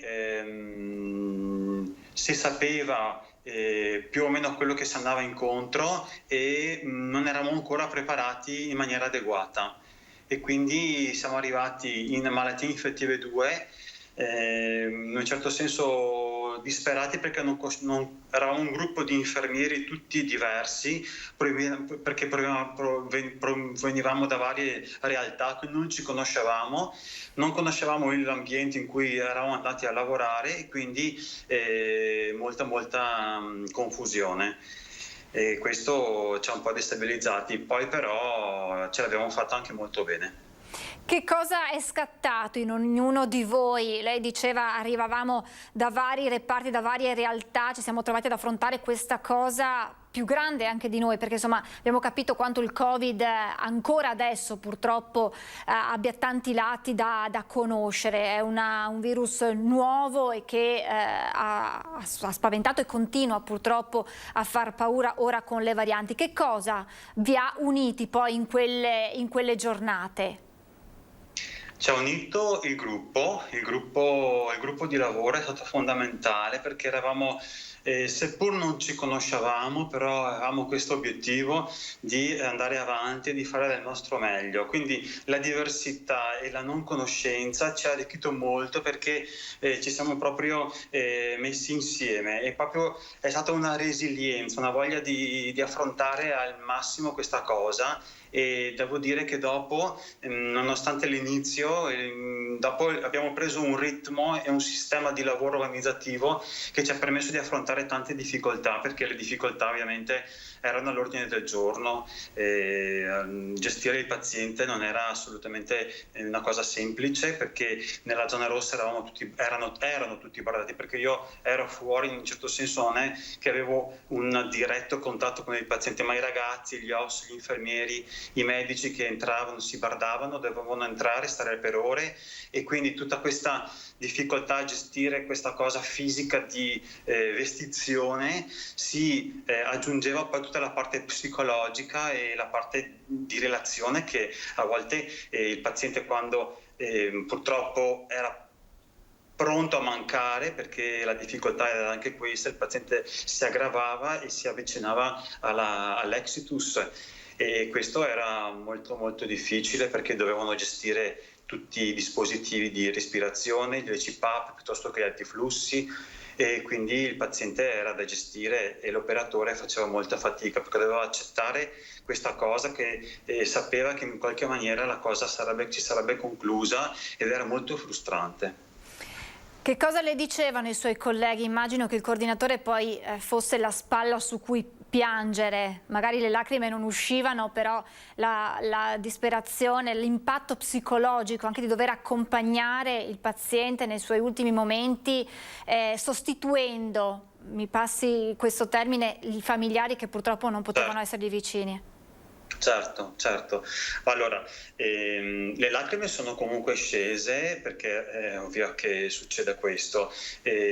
Sono scese le lacrime, però quello che noi riuscivamo a fare era comunque la condivisione, condividere al massimo queste cose, questi momenti di difficoltà, e esternare proprio questo malessere. Alla fine si riusciva ad andare avanti, ad aspettare il prossimo paziente che arrivava, in un certo senso, sapendo quello che sarebbe anche successo. Vi spaventano i prossimi mesi o siete fiduciosi?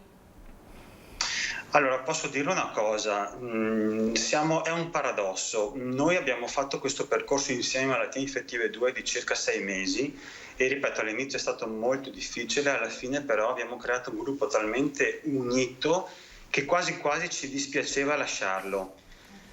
Quindi su questo noi confidiamo che eventualmente una riapertura ci possa aiutare molto, questo forte legame, questa forte unione che abbiamo creato, per riprenderla ed eventualmente affrontare un'altra ondata che spaventa, però siamo pronti, ecco.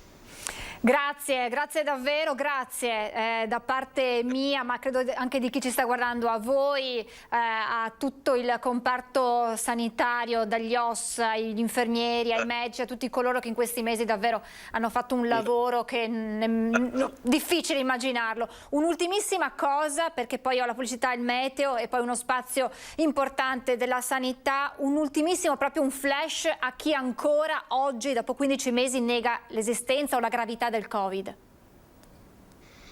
È una cosa aberrante,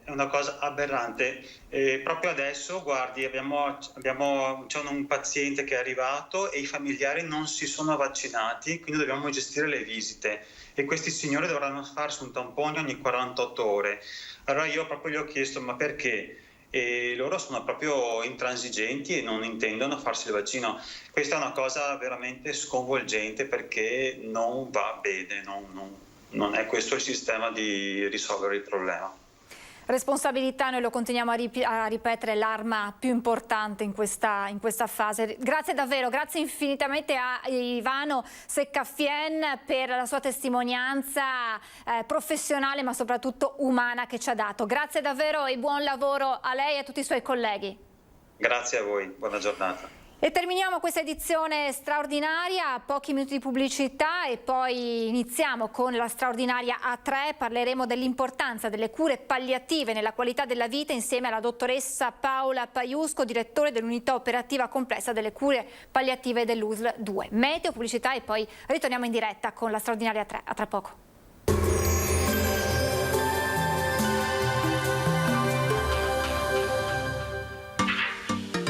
Tremonti, attrezzature e materiale per saldatura professionale a Montebelluna. Benvenuti al meteo. Anticiclone africano che non molla la presa. Protagonista rimane senza dubbio il caldo, che però ad inizio luglio dovrebbe lievemente attenuarsi.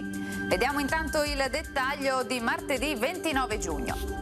Sul Veneto sarà soleggiato, il cielo sereno o velato, a parte qualche modesto addensamento a partire dalle ore centrali, più che altro sulle zone montane, dove sarà comunque molto bassa la probabilità di locali acquazzoni.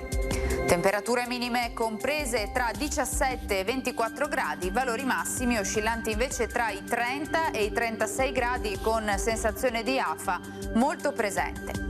Ci spostiamo ora sul Friuli Venezia Giulia, dove anche qui avremo tanto sole dappertutto, qualche addensamento ci sarà, ma insomma senza ulteriori conseguenze. Temperature minime tra 21 e 25 gradi, massime sui 32-34 gradi. Infine uno sguardo alla situazione del Trentino Alto Adige, dove sarà in prevalenza soleggiato, il cielo sereno o poco nuvoloso e non sono previste piogge degne di nota. Temperature minime intorno ai 20-22 gradi, massime sui 34 all'incirca. Dal meteo di Antena 3 per ora è tutto, grazie per l'attenzione e arrivederci.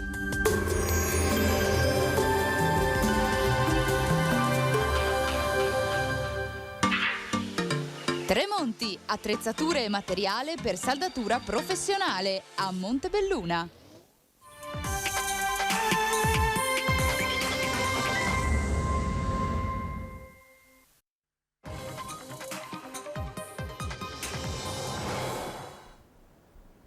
Straordinaria A3, ben ritrovati. Saluto subito la dottoressa Paola Paiusco, direttore dell'unità operativa complessa delle cure palliative dell'USL 2. Buongiorno dottoressa. Buongiorno e benvenuta. Grazie. Insieme alla dottoressa parleremo dell'importanza delle cure palliative proprio nella qualità, per la qualità della vita dei pazienti. Vi ricordo che le domande, se avete domande, se volete intervenire in diretta, potete farlo con il numero che vedete in sovraimpressione. Allora, dottoressa, subito inquadriamo che cosa si intende per cure palliative, anche proprio grazie a questa slide che lei ci ha inviato. Sì, le cure palliative, secondo l'Organizzazione Mondiale della Sanità, hanno una definizione ben precisa, ovvero sono un approccio che migliora la qualità della vita dei malati e delle loro famiglie che si trovano ad affrontare le problematiche associate a malattie inguaribili.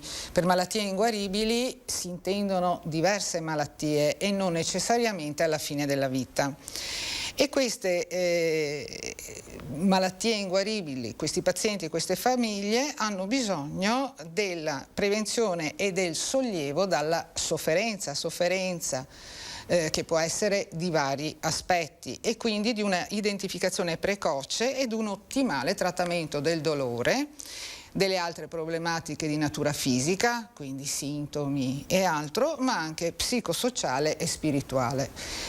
Perché la qualità della vita implica tanti aspetti che sono ovviamente il benessere fisico, ma anche il benessere psicologico, le aspettative che qualsiasi persona ha dalla vita, la possibilità di progettare, di programmare.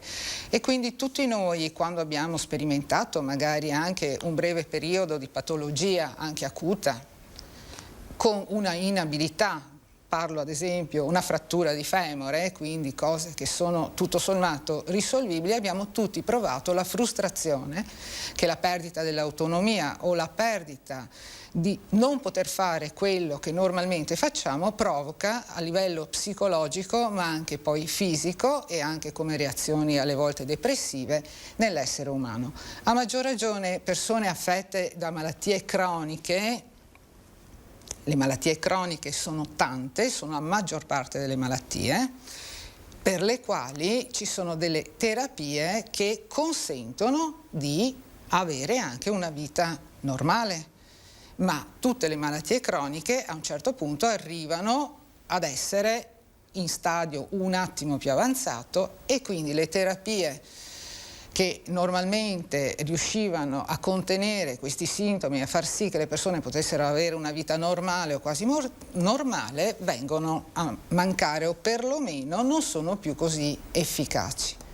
E la persona si trova a dover affrontare magari delle disabilità, una perdita dell'autonomia e anche dei sintomi che possono essere di difficile controllo o, se non comunque controllati, ulteriormente aggravare la qualità della nostra vita. È ovvio che una persona malata, intendo dire seriamente e in fase diciamo avanzata di malattia, non ha una qualità di vita che è paragonabile a quella di una persona in perfetta salute. Quindi quando noi parliamo di qualità della vita in cure palliative ci riferiamo o alla residua qualità della vita o anche a tutti quei supporti non solo farmacologici ma anche psicologici, del volontariato, insomma tante cose, anche terapie non farmacologiche che possono darci sollievo e che possono dare alla persona anche quei supporti e consentirgli di vivere ogni giorno perlomeno in modo dignitoso e poter godere dell'affetto dei propri cari, che è la cosa fondamentale. Quindi a chi sono rivolte? Chi è il paziente al quale vengono applicate queste cure, dottoressa? Il paziente in cure palliative, le cure palliative sono nate principalmente per i pazienti oncologici. Ancora nel 1967 sono nate dall'intuizione e dalla volontà di un'infermiera inglese, Cecily Saunders, che si è presa una laurea in medicina e chirurgia per poter portare avanti quello che era il suo pensiero e ha aperto un hospice, il St. Christopher a Londra, tuttora aperto e dove lei poi è anche morta, e ha fatto in modo di far nascere questo movimento che, nato per i pazienti affetti da tumore, progressivamente nel corso degli anni e soprattutto negli ultimi 20 anni direi, e particolarmente negli ultimi 10, è diventato un modo di affrontare determinate problematiche e quindi rivolto anche a tutti i pazienti affetti da altre malattie, ad esempio pazienti con la SLA, sclerosi multipla in fase avanzata, scompensi cardiaci in fase avanzata, epatopatie, cirrosi epatiche, insufficienze respiratorie, ictus, demenza in fase avanzata. Quindi noi seguiamo molti pazienti oncologici, ma seguiamo anche pazienti che non sono oncologici e che hanno diritto ad avere un approccio,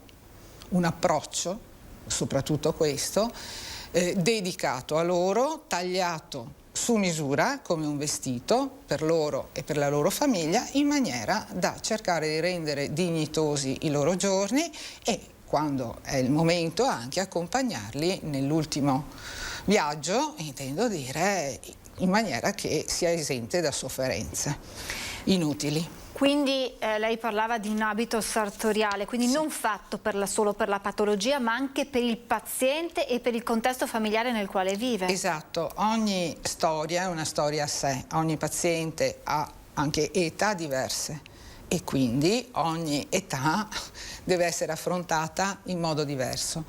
Livelli culturali diversi, aspettative diverse, famiglie diverse. Tante non famiglie alle volte intese in senso tradizionale, soprattutto per le categorie più giovani, ma reti vicinali, reti amicali, cioè è una cosa complessa in alcuni casi, molto complessa.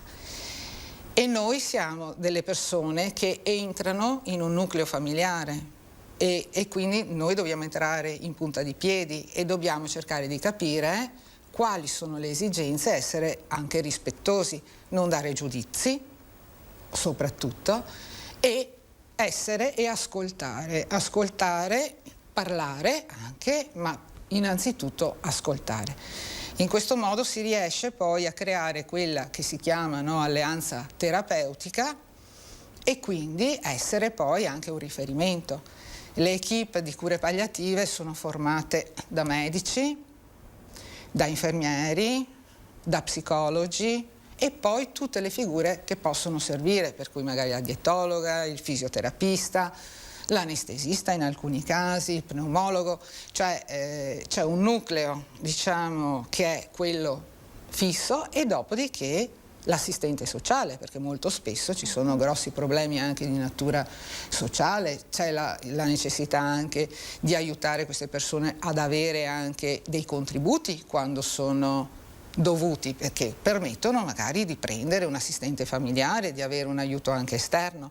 Quindi è una cosa molto complessa che si integra anche con le cure primarie, con gli infermieri dell'ADI, cioè molti dei pazienti che vengono seguiti anche solo che a livello prestazionale in realtà sono pazienti che ovviamente se hanno bisogno di essere seguiti a domicilio hanno delle problematiche, molti di loro serie, e a un certo punto potrebbero aver bisogno. Noi seguiamo pazienti e abbiamo seguito anche pazienti per anni, cioè non è che ci diciamo ok, come si diceva una volta, gli ultimi 2 mesi, 6 mesi, 3 mesi, cioè non ci si pone più con quest'ottica e questo diventa molto più complicato perché un periodo molto lungo di assistenza è caratterizzato da alti e bassi, da momenti di stabilizzazione, da momenti di riacutizzazione e soprattutto dal fatto che dobbiamo essere, non dico far parte della famiglia perché questo è anche sbagliato, ma comunque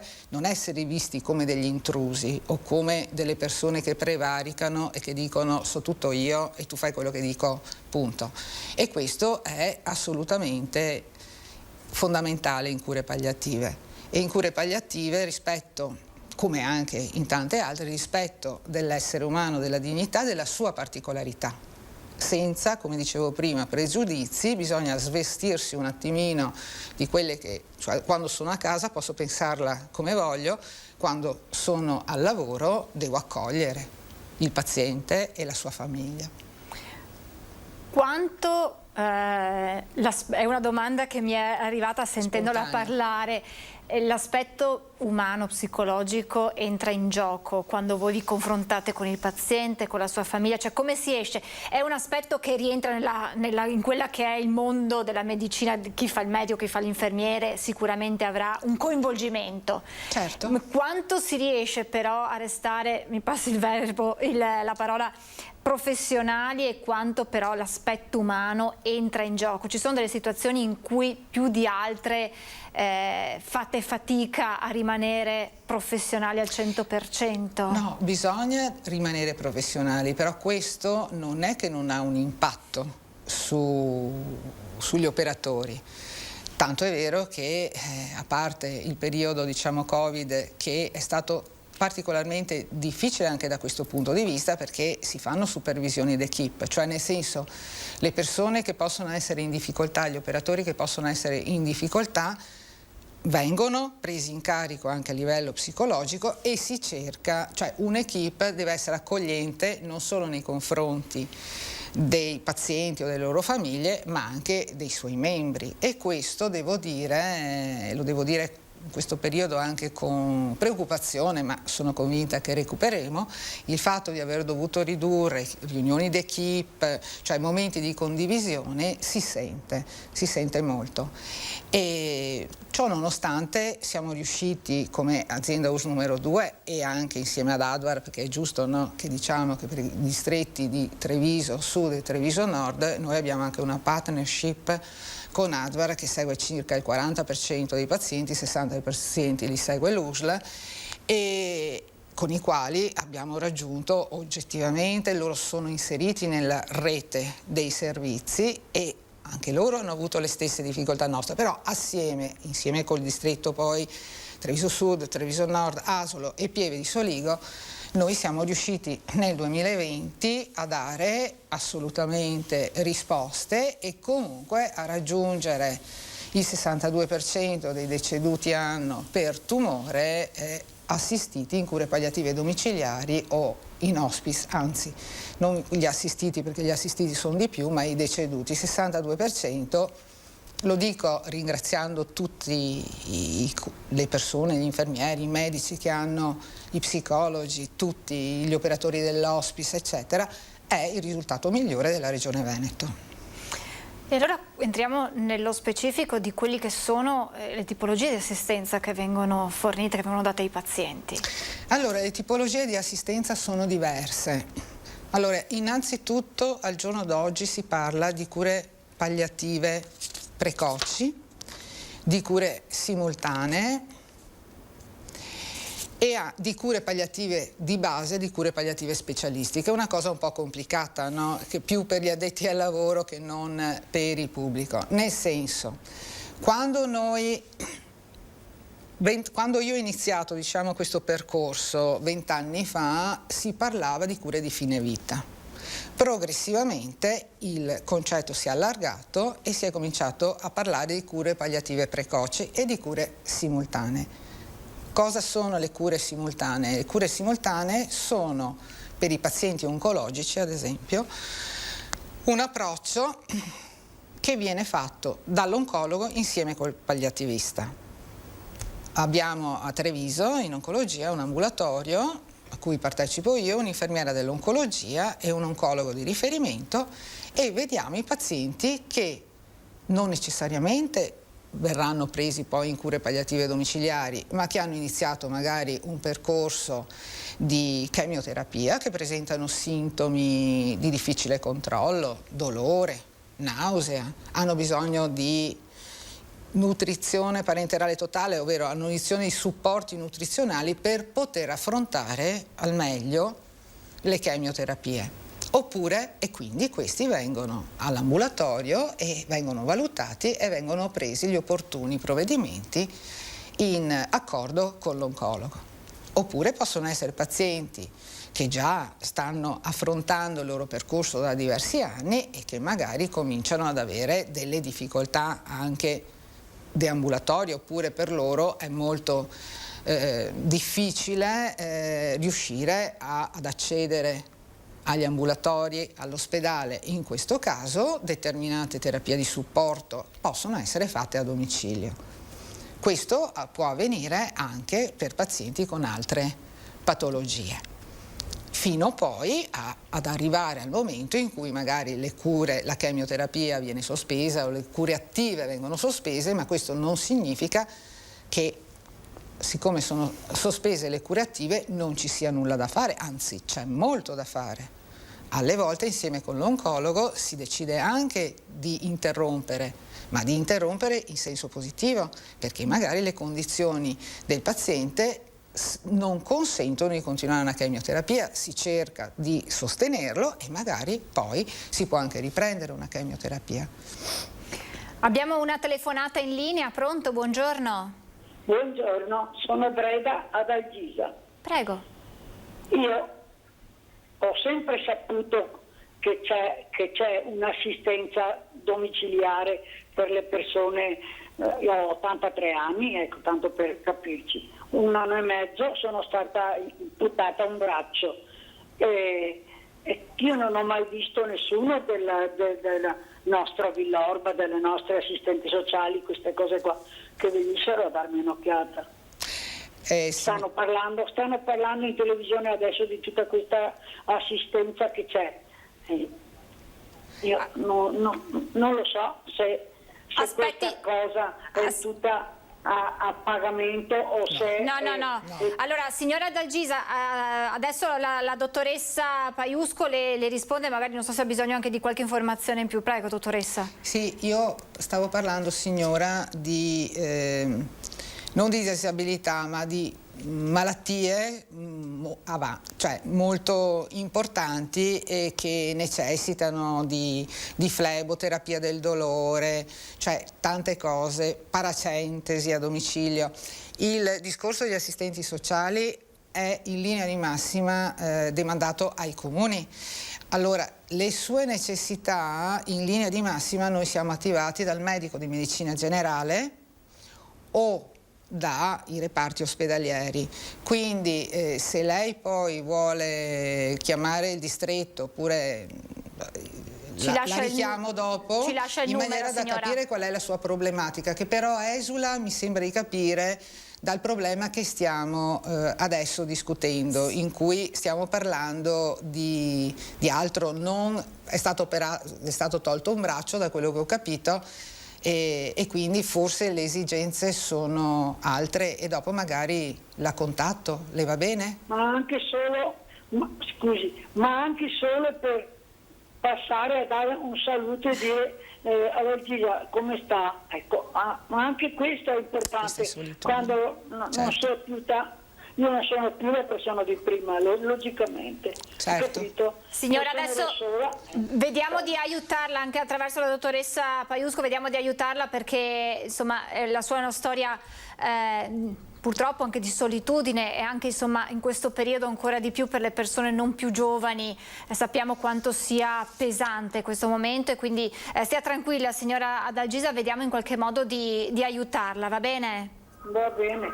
Grazie signora, grazie a lei, grazie. E cerchiamo insomma di dare una risposta alla signora, perché abbiamo capito che c'è bisogno anche solo di un saluto, che sembra banale per tanti di noi, ma invece è una cosa fondamentale. Allora, abbiamo capito, dottoressa, tornando a noi, che le cure simultanee vedono questo parallelismo tra cure domiciliari e cure ambulatoriali. Sì, cure domiciliari e cure ambulatoriali. Diciamo che molti dei nostri pazienti, anche domiciliari, sono in cure simultanee, cioè nel senso non hanno interrotto terapie attive, ma hanno bisogno comunque di essere assistiti a domicilio. Mentre per palliative precoci, esattamente? Palliative precoci vuol dire che una persona che ha anche terminato una chemioterapia, oppure sta facendo, non so, mi viene in mente che so una paziente con cancro della mammella che sta facendo una terapia ormonale, oppure un uomo col cancro della prostata che sta facendo una terapia ormonale e che ha bisogno comunque di essere seguito, magari non con un'intensità assistenziale, non tutti i giorni o 2 volte o 3 volte alla settimana, ma comunque bisogno di essere seguito per riaggiustare determinati sintomi a cui potrebbe andare incontro. In questo caso si definiscono precoci perché iniziano quando serve, indipendentemente dalla prognosi, cioè la prognosi è presumibilmente, perché è molto difficile al giorno d'oggi fare una prognosi, mentre una volta lo era molto di più. Questa persona ha magari 1 anno, 2 anni di vita davanti. Una volta non veniva neanche considerato il fatto che potesse essere presa in cure palliative. È ovvio che non possiamo avere 1000 pazienti in questa situazione, perché bisogna anche vedere quali sono i bisogni, però ce ne sono. E le cure palliative precoci sono una contrapposizione a quello che dicevo prima, cioè le cure di fine vita. In linea di massima, una volta erano presi in carico pazienti che avevano al massimo 3 mesi di aspettativa di vita. Adesso no. Anche perché per quanto riguarda i pazienti oncologici, l'oncologia è molto cambiata. Abbiamo terapie che riescono a cronicizzare anche per anni tumori che fino a non molto tempo fa avevano una prospettiva molto breve, 6 mesi.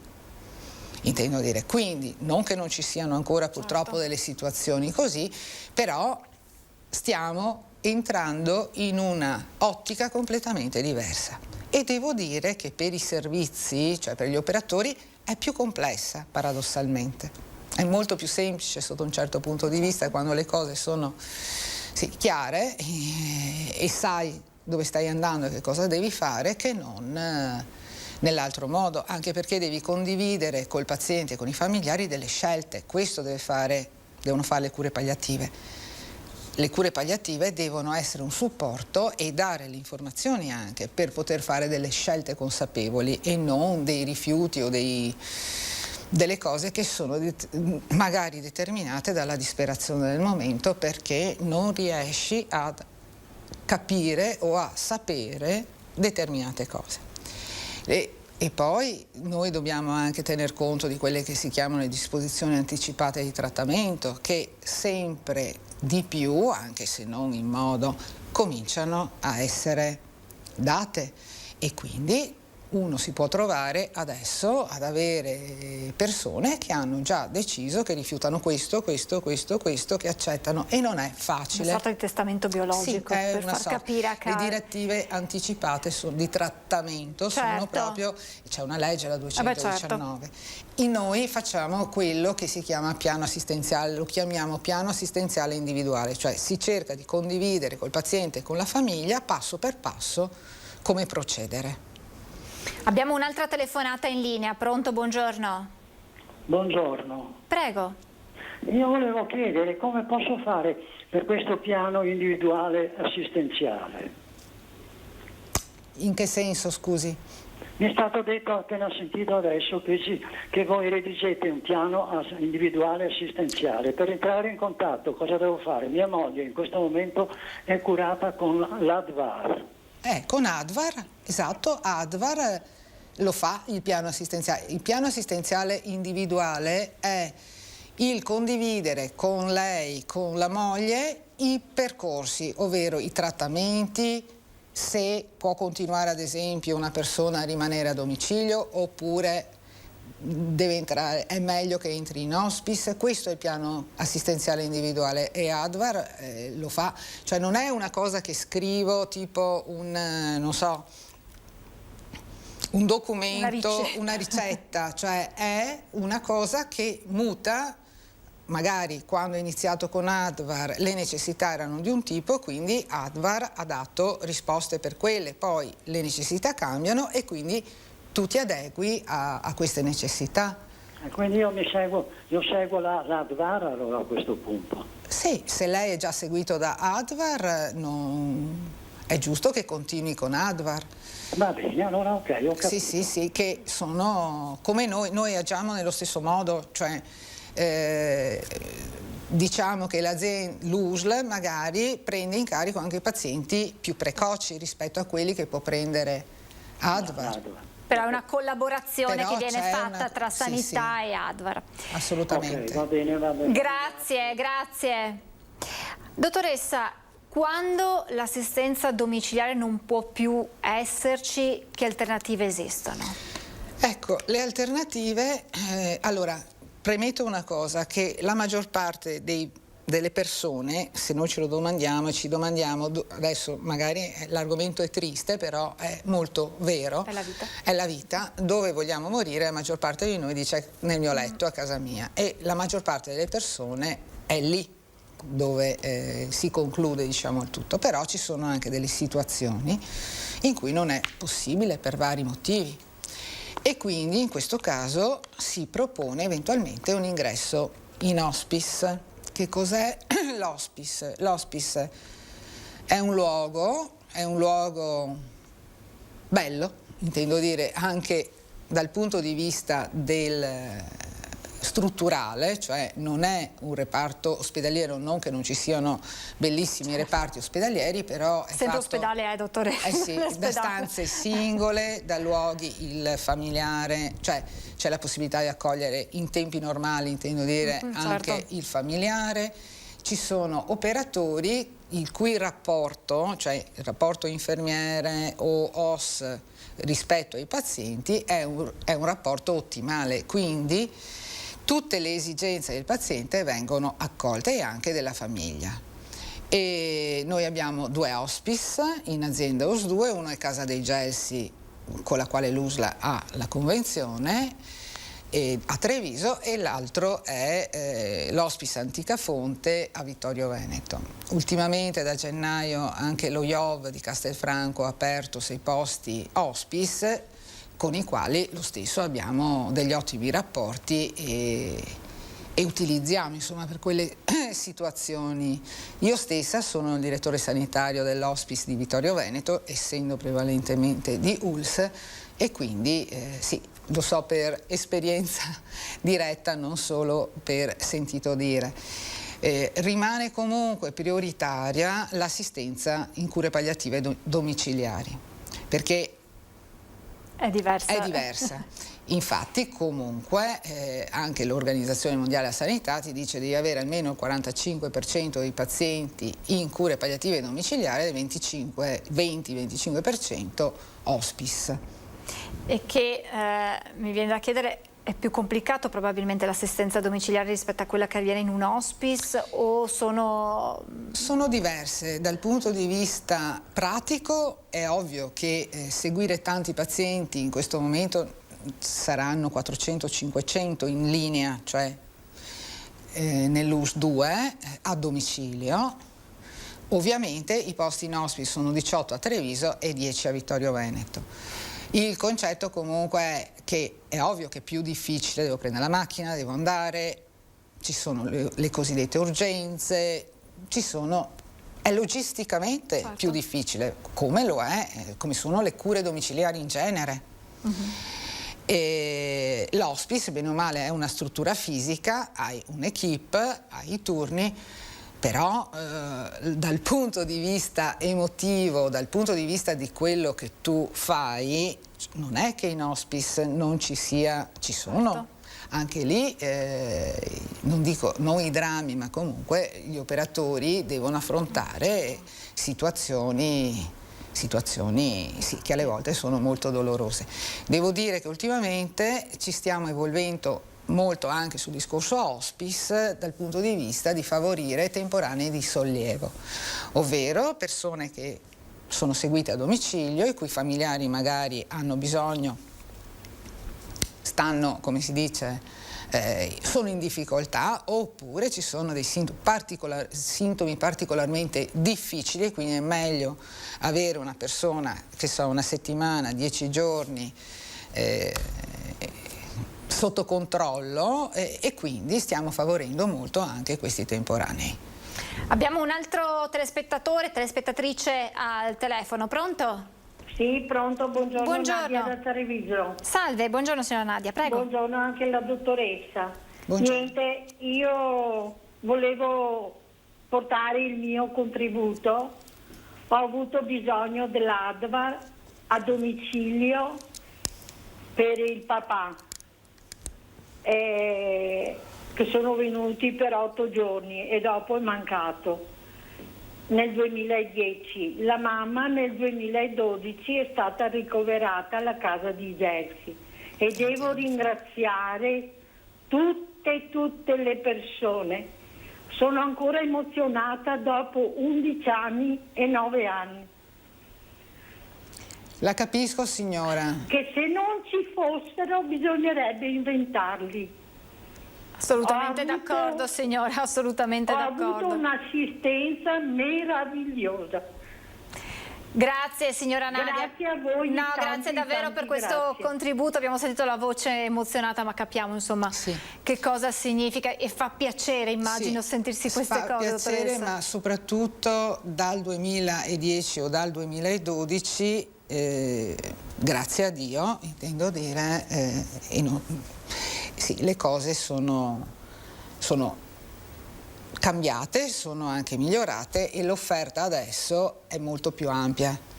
Se calcoliamo un ULSS così grande, poi è ovvio che ci vuole molto lavoro, anche perché noi abbiamo equipe a Treviso Sud, a Treviso Nord, a Asolo 2 equipe, a Pieve di Soligo lo stesso, e quindi tanti nuclei, diciamo, di cure palliative e non solo, e di cure domiciliari, che seguono veramente tanti pazienti. Nel resto dell'USL, intendo dire, parlo di Asolo e Pieve di Soligo, non esiste ADVAR e quindi è sempre stato fatto da personale dell'USL. A Treviso Sud e Treviso Nord posso assicurare una parte seguita giustamente da ADVAR, che ha iniziato ancora nel 1985, quindi però adesso ci sono tanti pazienti che sono seguiti da palliativisti e da equip di ULSS e quindi il numero delle persone assistite può essere maggiore, perché dobbiamo ricordarci che esiste la legge 38 del 2010 sulle cure in generale, che è sulla terapia del dolore, sulle cure palliative, che dice che le cure palliative, che sono un LEA, ovvero livelli essenziali di assistenza, devono essere offerte per qualsiasi patologia ad andamento cronico ed evolutivo, è questo il discorso, evolutivo, per le quali non esistono terapie o se esistono sono inadeguate o risultano inefficaci al fine della stabilizzazione della malattia o a un prolungamento significativo della vita.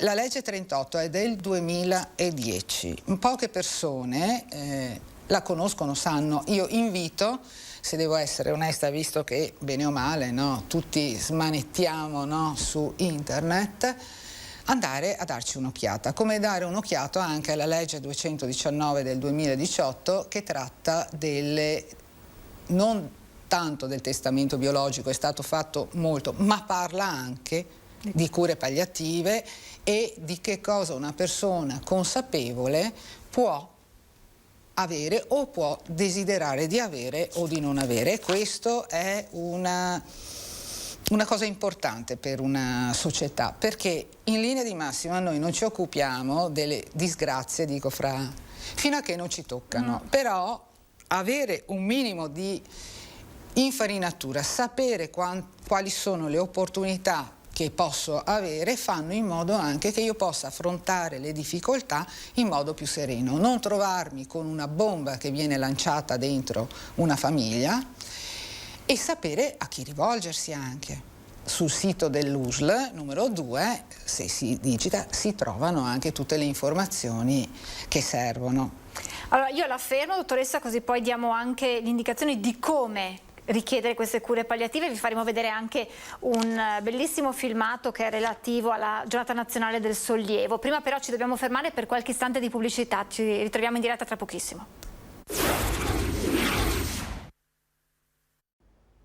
Rieccoci in diretta, stiamo parlando dell'importanza delle cure palliative per la qualità della vita dei pazienti oncologici, ma abbiamo capito anche pazienti affetti da malattie croniche. Stiamo parlando insieme alla dottoressa Paola Paiusco, direttore proprio delle cure palliative dell'USL 2 Marca Trevigiana. Abbiamo fatto un quadro ben preciso, dottoressa, manca però probabilmente l'elemento più importante: come richiedere le cure palliative. È un automatismo per il paziente che è in cura magari oncologico, o deve essere il paziente a farsi avanti e a richiedere questo tipo di servizio, di prestazioni? Allora, in linea di massima le cure palliative, se parliamo di paziente oncologico, i pazienti vengono segnalati dagli hospital oncologici, noi facciamo anche una presa in carico diretta, oppure dalle unità operative ospedaliere o direttamente dal medico di medicina generale. È ovvio che se un paziente le richiede direttamente non è proibito, anzi in linea di massima consiglio però di rivolgersi al proprio medico specificando questo. È ovvio che ci sono delle caratteristiche, non è che tutti i pazienti oncologici o tutti i pazienti con scompenso cardiaco devono essere presi in cure palliative, anzi, devono essere seguiti da quelli che noi chiamiamo specialisti d'organo, brutta parola,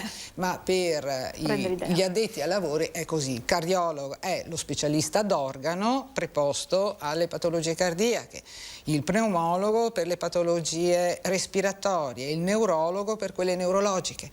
In linea di massima, fino a che assolutamente è possibile, è lì che bisogna rivolgersi. Quando le situazioni diventano difficili, intendo dire, allora tramite il medico di medicina generale, e il più delle volte noi li prendiamo in carico in dimissione protetta, quindi ci vengono segnalati le persone direttamente dai reparti ospedalieri tramite la centrale operativa territoriale, COT, che gestisce i passaggi, diciamo, di diversi setting dall'ospedale al domicilio, dall'ospedale all'hospice o nelle case di riposo, viceversa, e quindi queste segnalazioni ci arrivano.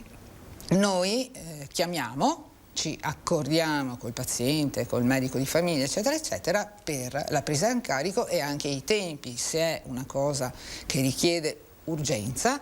Se un paziente viene dimesso, in linea di massima noi comunque lo prendiamo in carico. Se viene dimesso il pomeriggio, il giorno dopo, la mattina dopo, se viene dimesso la mattina, il pomeriggio, oppure ci accordiamo a seconda dell'intensità assistenziale di cui necessita, magari entro 48 ore comunque, quindi è una cosa che viene fatta celermente in dimissione ospedaliera. E lo stesso abbiamo segnalazioni dirette dai medici di medicina generale coi quali ci accordiamo nei tempi della presa in carico, e può essere in alcune situazioni che il medico telefona e dopo 2 ore siamo lì, perché è una situazione, diciamo, che deve essere immediatamente presa in carico. In altri casi può essere fatto in modo, come si dice, più tranquillo e programmato.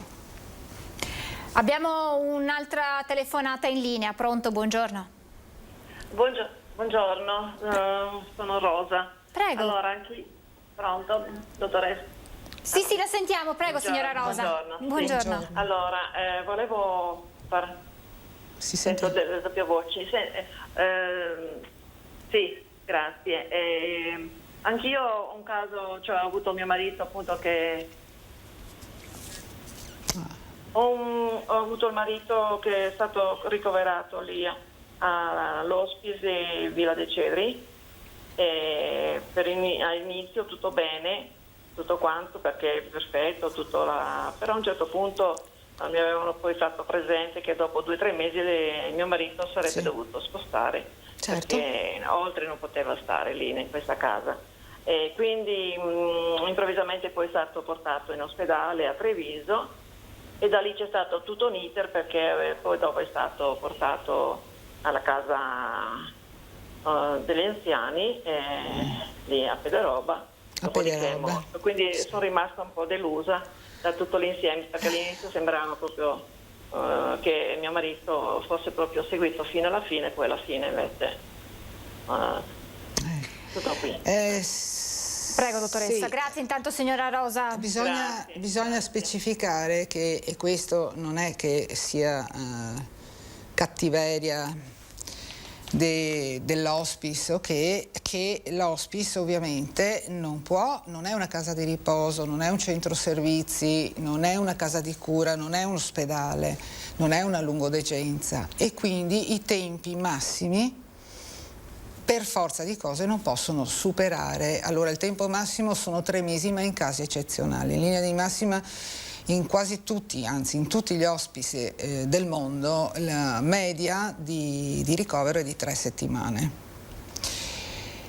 Che vuol dire che ci sono persone che purtroppo ci giungono e terminano il loro percorso dopo 2 giorni, e persone che invece vengono, come si dice, assistite per periodi più lunghi. Però se pensiamo al numero di posti letto, no? Se noi assistessimo e tenessimo in hospice una persona per 6 mesi, vuol dire che tante altre persone bisognose non riuscirebbero ad accedervi, nel senso che noi satureremmo rapidissimamente quei posti e non potremmo poi dare risposta ad altri. Quindi se in quel caso poi il paziente è stato trasferito in una struttura, alle Opere Pio Donigo di Pederoba, che conosco benissimo, ovviamente era un paziente che aveva tanti mesi o parecchi mesi di fronte a lui. Diciamo che anche quando sono arrivata, intendo dire, c'era comunque anche la tendenza, questo lo dico, a utilizzare i posti hospice magari per situazioni lungodegenziali, però questo non è possibile, se non in casi eccezionali, ma non si può farlo, capisce signora, per tutti, altrimenti I posti sono 28 e comunque i posti non è che li decide l'USL, cioè esistono proprio dei decreti ministeriali che dicono quali il numero di posti a seconda degli abitanti e anche la tipologia di pazienti. Quindi mi dispiace della sua esperienza, però purtroppo è ben chiaro quello che è l'organizzazione di queste strutture. Io dovrei già chiudere, però chiedo alla regia se ho 1 minuto e 20 per mandare in onda il filmato relativo alla giornata del sollievo. Vediamo il filmato. Un attimo. In questa giornata carica di significato cogliamo l'opportunità di manifestare l'importanza di una tematica così presente nella nostra professione quale quella del sollievo, inteso come riduzione totale o parziale di uno stato di sofferenza nelle fasi finali della vita. Questa esigenza, percepita sia dal paziente famiglia che da noi operatori sanitari con ancora più intensità durante l'avvento di questa pandemia, ci ha chiamati a colmare le distanze, contribuendo a consolare ed abbracciare un'esistenza già vulnerabile. Per questo ci adoperiamo per tentare di restituire quel colore che la malattia ha tentato di ottenebrare, come dei pittori che su di una tela disegnano i confini e immaginano nuovi orizzonti. L'equipe delle cure palliative contribuisce a realizzare tutto questo ogni giorno ed è a lei che si vuole dar voce, perché possiate toccare con mano di quante sfumature bellissime è ricco il percorso fin qui fatto. Infinito. Un viaggio introspettivo. Vivere il presente. Saper ascoltare. Dare serenità. Tanta umanità. Non più soli nel dolore. Compassione. Esserci. Umiltà. Alcuni dei volti, delle voci e di quelli che sono i valori che accompagnano le cure palliative. Grazie davvero, un filmato molto toccante, ma che era giusto far vedere per capire che cosa si intende per cure palliative, per chiudere il cerchio intorno a questo ragionamento. Grazie alla dottoressa Paola Paiusco, direttore delle cure palliative dell'USL 2, grazie davvero per il suo intervento. Grazie a voi per averci seguito. L'informazione torna questa sera a partire dalle 18:30 con i nostri telegiornali. Grazie ancora e buona giornata a tutti.